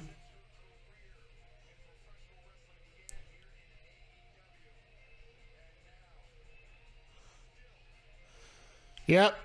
She's wearing money. That's her. Well, I will say they are playing this story out rather well. It's just as, let's put it this way, they're playing it about as well as they can do with with the AEW women's division right now, because Tony can't book anything in women's right now.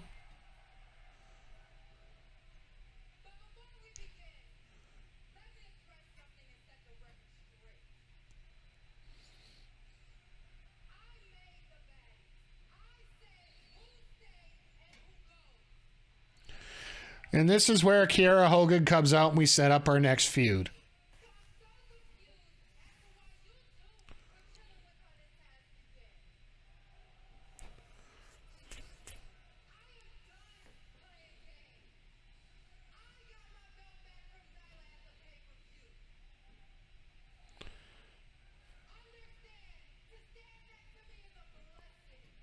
Okay. That cake is going in Jade's face, yeah. There's no Sterling out here to eat the cake.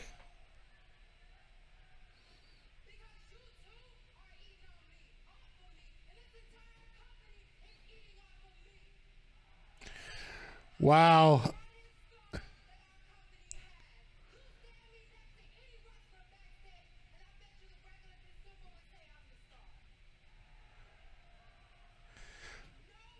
That's where they got to bring out somebody right there.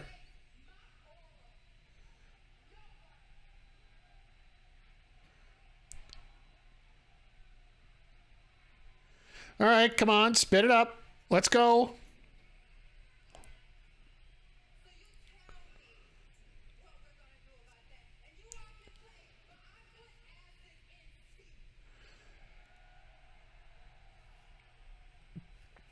I would say the first 20, 25 matches of her undefeated streak were worth it, but now the end of it.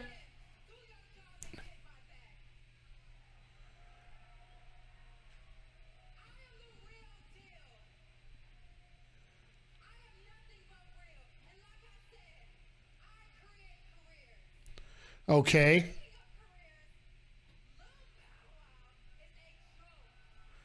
All right, now we're playing the Bow Wow card. Okay.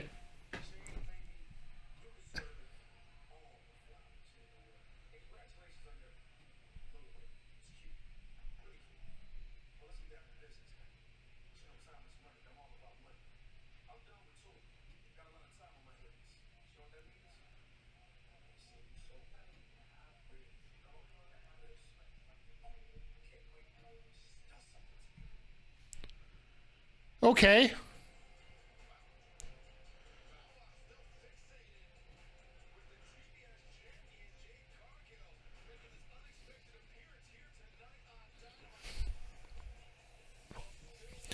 All right, you know what? When it comes to the wrestling, it's great. When it comes to these promos, with all due respect, what the was all that? Is Bow Wow relevant? Zodiac, I got a better question. Like, I don't want to play MJF here on this. I really don't. But is Bow Wow relevant in Indianapolis? Like, that really got no pop, no anything. Like, both promos tonight have sucked. The matches have been fine tonight. I think overall, like, watching Danielson and Dax was great. Joe and AR Fox was pretty damn good. Starks and Davari, even though it was short, was not bad.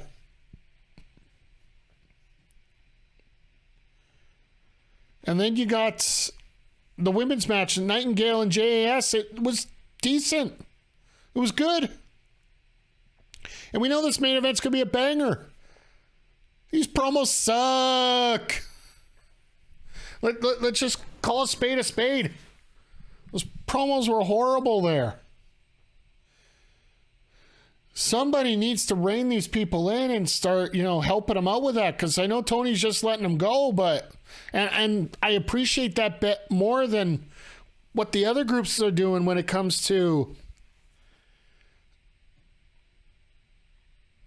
opening up for promos. Like, some people they need help. Jade needs help on this. And MJF, as great of a talent as he is, this was a perfect opportunity to introduce her challenger. Exactly, Zodiac. Like, this had Kiera Hogan written all over it.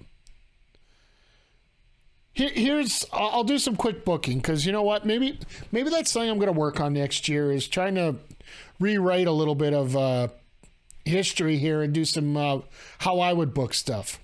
Here's an example for you. You have this promo come out. You have Jade talk about, I made the baddies. I'm the one who controls who's in and who's out, and I am the best champion. You make money off me. You ladies did absolutely nothing for me. All up to that point was perfect. But then you introduce Kiera Hogan out there. As the two ladies there, Red Velvet and Layla Gray, sorry. They're looking at each other like, the hell did she just say about us?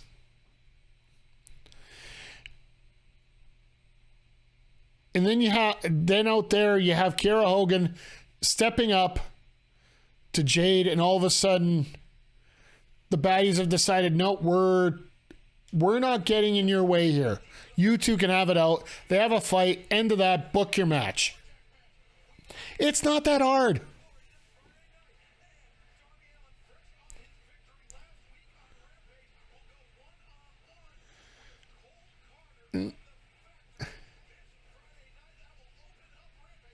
Cole Carter and Darby Allin. Okay.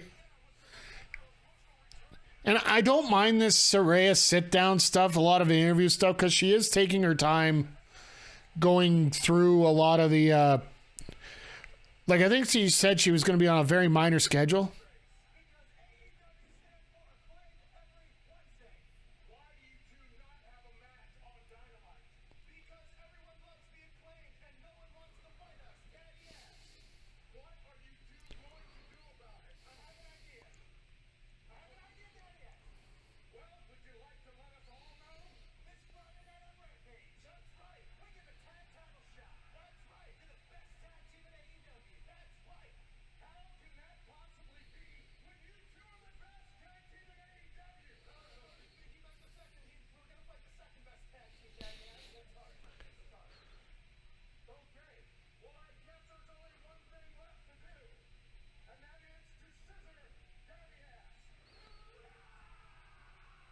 Okay, that was a segment. So who are they considering the second best tag team?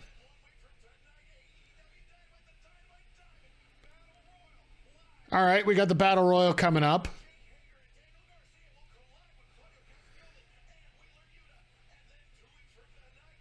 Okay, get your graphics straight here, guys. Let's go.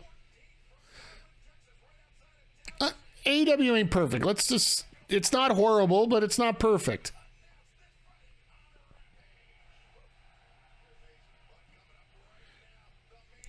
Dalton Castle in the Battle Royal. I got a feeling they're going to have a lot of ROH talent in the Battle Royal. They're going to need a lot of filler spots. That's one of the big parts about it. Yeah, they ain't fooling around. They already got...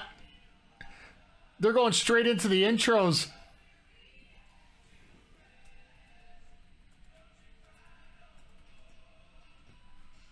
All right, let's get ready for...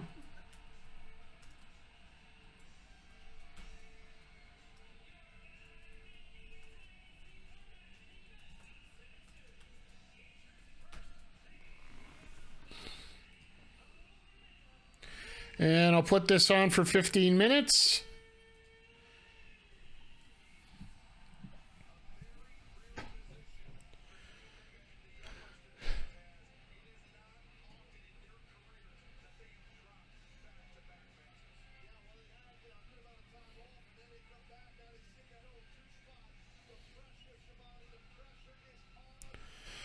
All right, when it comes to this matchup here, like, I think they've done enough. It's one of the problems with the Young Bucks style with Omega. Everybody's looking for what spots are going to go with which. And you haven't... We haven't got to the point where everything's stale quite yet.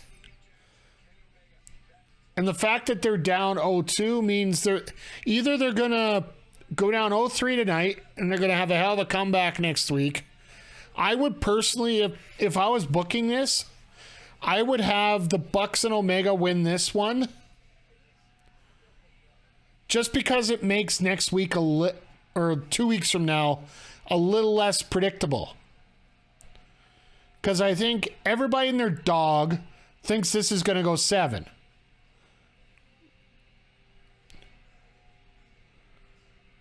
I think we're all pretty sure this is going to go 7. Because match number 7's in the Staples Center.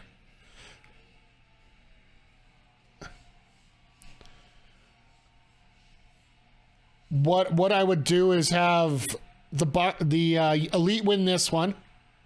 All right, well, this is different.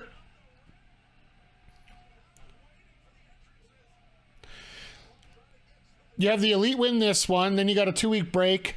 Then you get the next one where you get Death Triangle to win it to go up 3-1, and then you have the Young Bucks. You're going to get predictability one way or the other in that last week.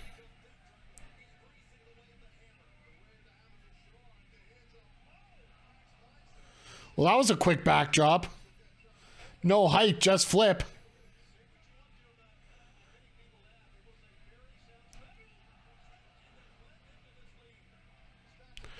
Yeah, and you wonder if that hammer is going to come into use in this matchup as well. I would assume it would, but...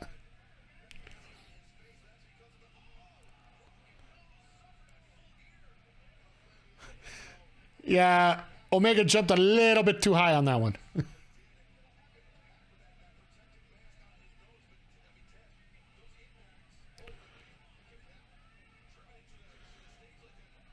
Well, telling the cameraman to get out of the way, it's almost like Brandon Cutler being in the way all the time.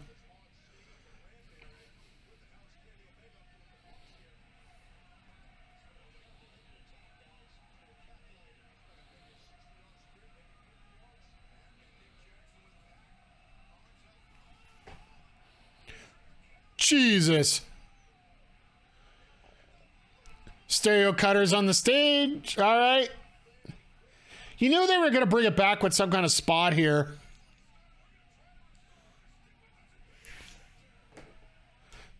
So are they actually going to start the match during the commercial break? I would assume so at this case. Maybe the Elite uses a hammer this week. Maybe. Personally, I would like to see them wait to use the hammer. Like, give it a couple weeks here until they're down 3-1 where they're desperate, they have to use it. They get to a point where they're going to be eliminated and all of a sudden, I got this hammer in my hand. I really don't want to use it, but if we don't use it, I'm not going to get this victory. Then it sets up that doubt going into, you think the Death Triangle uses the hammer and gets caught. That could also be I think that's one of those that they're going to play up in one of these matches. Very well could be tonight.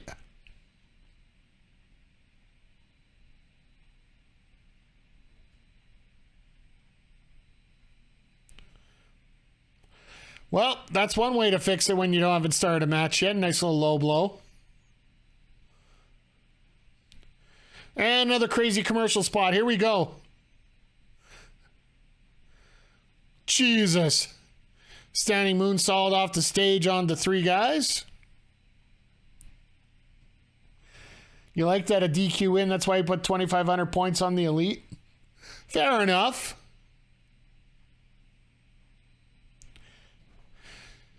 Yeah, I got a feeling that Hammer's going to have to be a part of this somehow, and I wouldn't mind a DQ win just for the fact that they're so rare in AEW.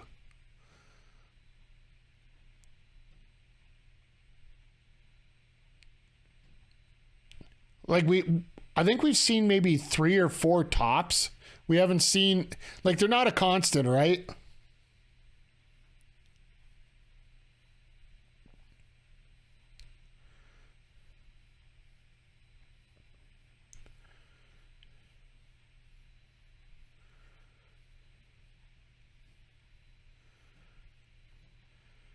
Well, they're definitely putting out the action the way they need to during the commercial break here, right?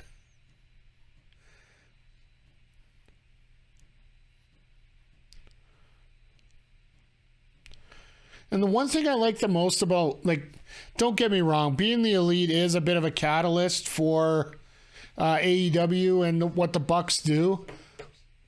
But for the most part, a lot of people don't watch Being the Elite. The fact that they don't do any promos with the Elite on Dynamite. For the simple fact, we're just watching them wrestle. We're not watching them talk. Especially after what has happened and why they were off TV for so long and why they got stripped of the titles.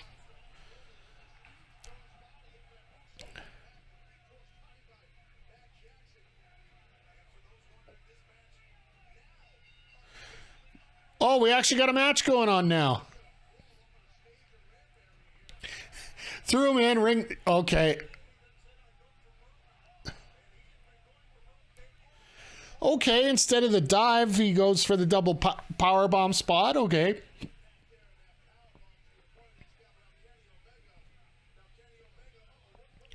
Penta trying to go for the... Okay.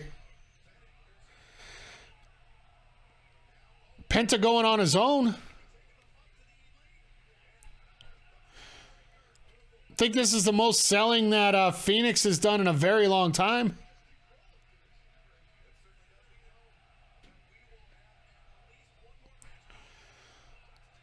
And the ref gets taken out. This is great.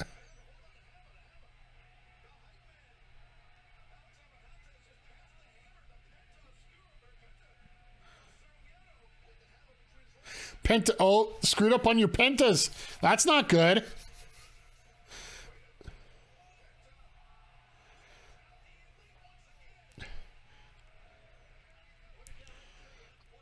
I like how Penta's just going at it on his own now because none of his partners are around. But the Hammer's a partner.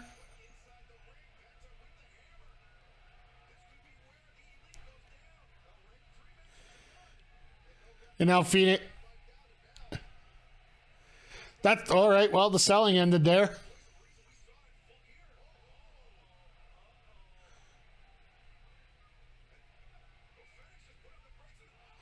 And Phoenix just ate a V-trigger because of that.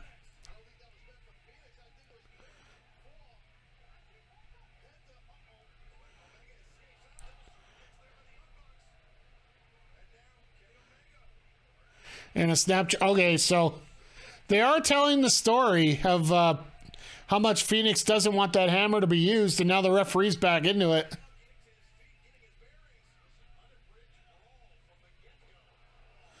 What a bounce on that. Penta bouncing on that powerbomb? That's actually, to me, pretty impressive. Because it wasn't in the center of the ring, so you do have to put a lot of effort into that.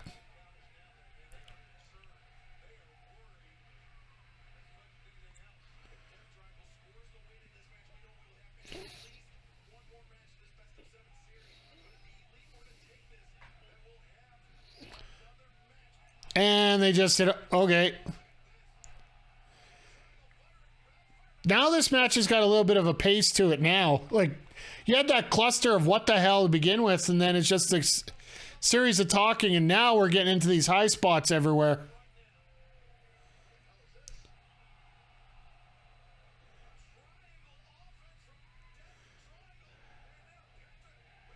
Are we going for the package pile driver already?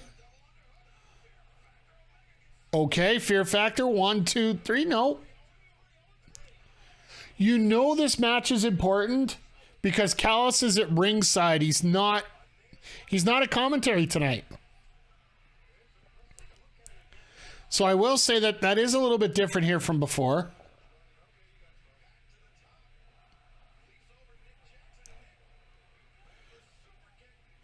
That's a block. Fake the high kick and fake the slingshot off the ropes and go into the kick.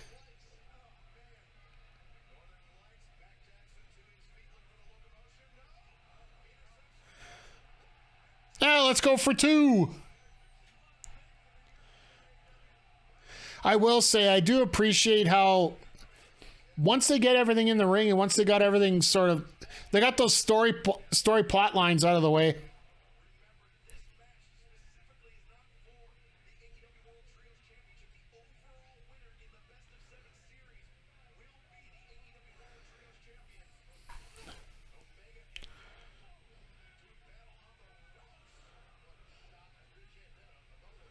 Uh-oh.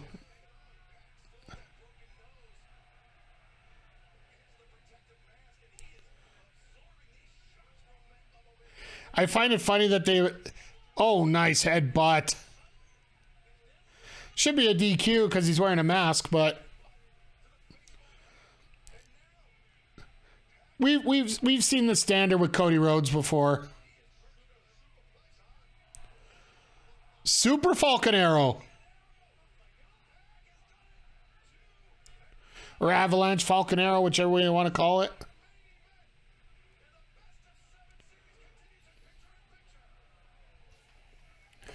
All right, we got 9 minutes to go, and they're going to their final picture-in-picture, it looks like. Just a reminder, folks, after we're done here, I will, hopefully, last week they had some technical issues, but I will send you over the Heels,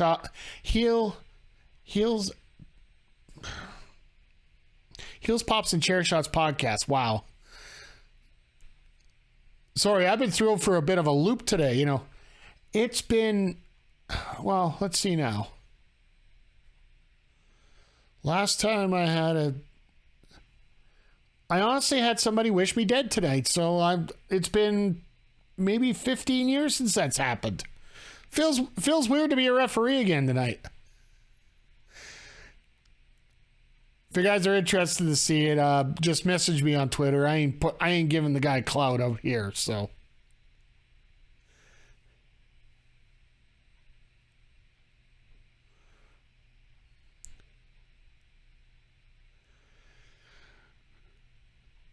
But then I'll be back tomorrow afternoon. We'll probably be playing some FIFA, and then there's an announcement that's coming out tomorrow night, supposedly, by Code Mystics. It's the one of the companies that specializes in upgrading old vintage game collections and adding rollback netcode into a bunch of stuff.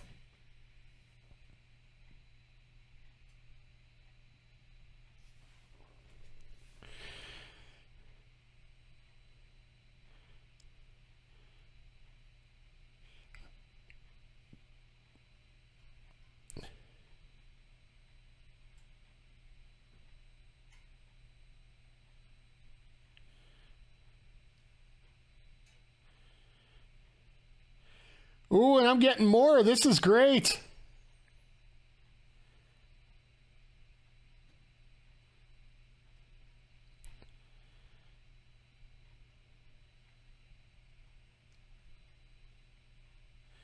And I will...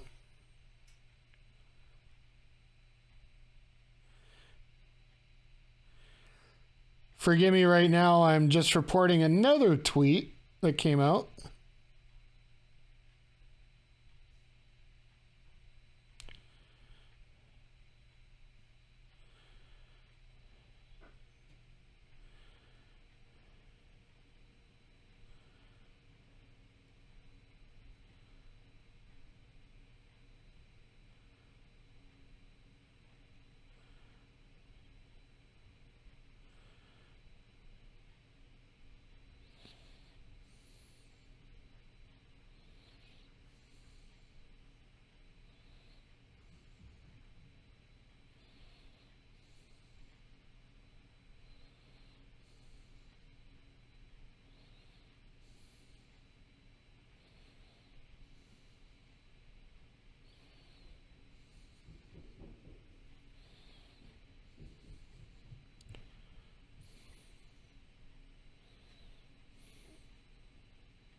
There we go. Just sending out a... Sorry, Michael. I will send you... I'll send you a couple screenshots after we're done here. So.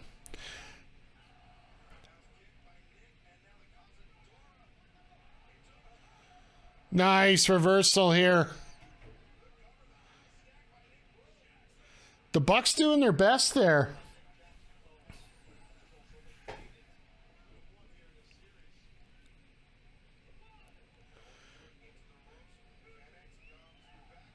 So I got to ask you guys in the chat right now. Has this match felt different than the other ones? I think they've so far they've been able to do that. Like, they haven't got stale yet. They haven't had the same story go through quite yet.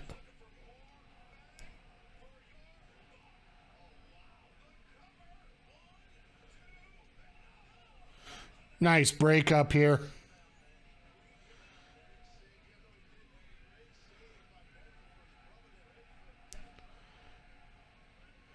And it almost feels like at the end here, it's going to be Phoenix. Phoenix is going to cost the team the Trios Championships, I feel at least. Think it feels different. Well, so far it is, I think.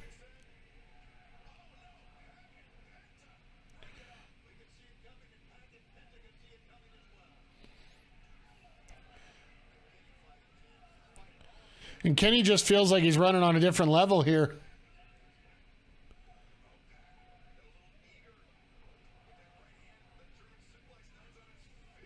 Jesus. The way that Kenny sells those is absolutely amazing.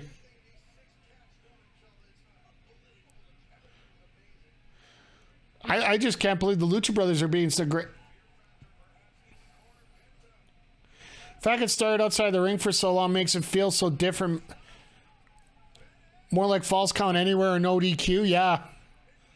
Well, any match refereed by Rick Knox is not really much of a... Not known for much of its structure. And also the fact that he's normally...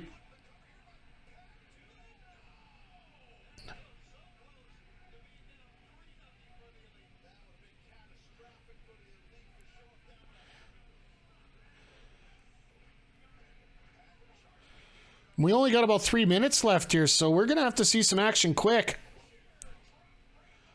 There's that brainbuster.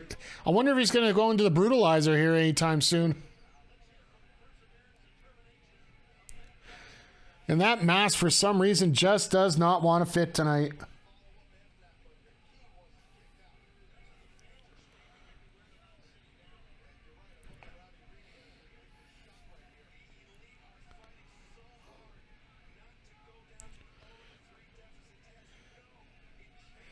And you can see them just the Elite just trying to get back in the ring, and the other two guys are holding on, the Lucha Brothers.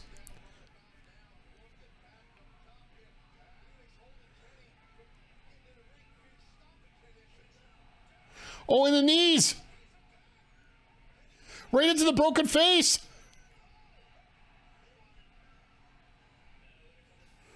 Okay. I honestly did not see Pac taking the pin on that. But that is actually a really smart way to do it. And the fact that he got hit in the face on that with the knees there, right? But yeah, this is perfectly booked this way.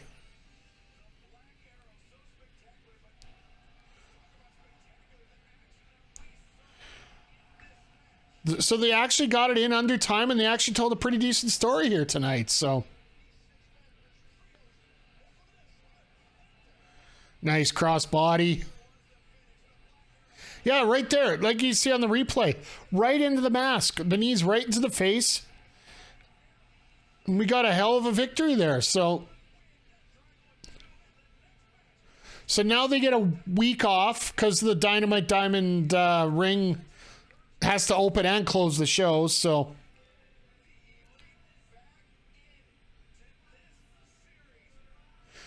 Omega wants a mic here, huh? Hey, no problem. Have yourself a great night, sir, and I will send you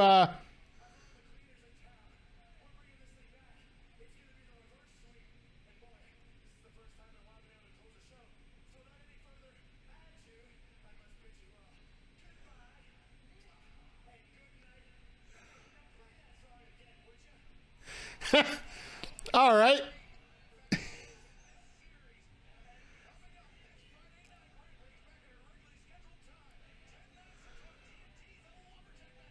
Well, Omega managed to get his plugs in, so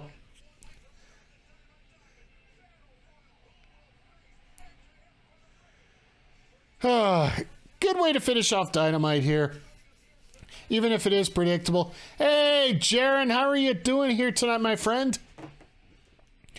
Did you hear about the KI remake possible thing that might be coming up here tomorrow? Thanks, Jaeger. Great to see you here tonight once again, and hopefully we'll see you again next Wednesday. But yeah, overall tonight, Dynamite, good show. Great matches.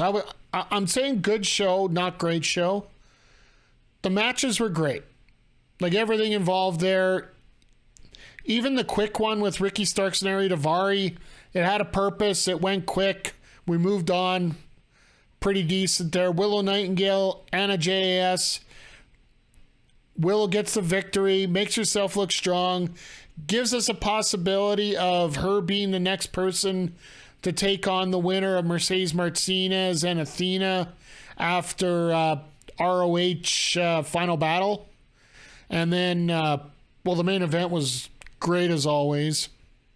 With those guys, it seems like as long as we're not getting elite burnout, we should be okay through this. And so far, they've twisted the story enough to make everything feel a little bit different. So hopefully they can continue that. And this 1 week break that's going to be coming up next week is going to help quite a bit for it. And Danielson and Dax, like, hell, that was a hell of a way to start the show off. So overall, all the matches were great. The promos are what are holding this company back in many ways. The way that I understand they don't want to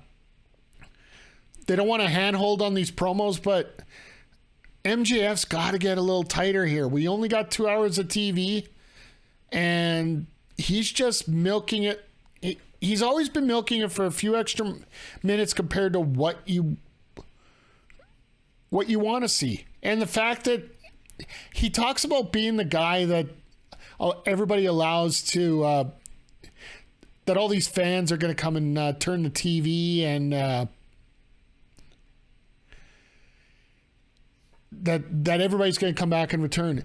You know what they're going to do starting with MJF promos? They're going to start changing the channel. If he's going to keep going like this, like, it's funny because I do watch the viewer count a little bit here as we go along, and it's sort of apropos that during the MJF segment, my viewer count actually cut down quite a bit as well, just because we had to deal with such a long promo and trying to get through it, and all of a sudden we're starting to head things in a different direction altogether with some stuff. So it can get very frustrating, to say the least, when it comes to dealing with stuff like that. So, and the Jade promo, unless something comes out of it with Bow Wow here, I don't know what the real point of it was. I think it would be a lot more apropos if we would have been able to get somebody tangible out there as a challenger for that TBS championship. Like, to me, that's what we needed in that situation. That's just what we didn't get. But if you're here to watch wrestling, you're going to enjoy wrestling. If you're here to watch promos, I will say that you will be thoroughly disappointed tonight because, well, if that promo wouldn't have lasted as long as it did with MJF, I think there would have been more of an impact on Regal getting hit because it was so drawn out. It was so obvious what was going to happen. And we even talked about it in the chat as well. So, but once again, we're all here and we all enjoy the wrestling. So, well, one person didn't, and we all saw what happened there.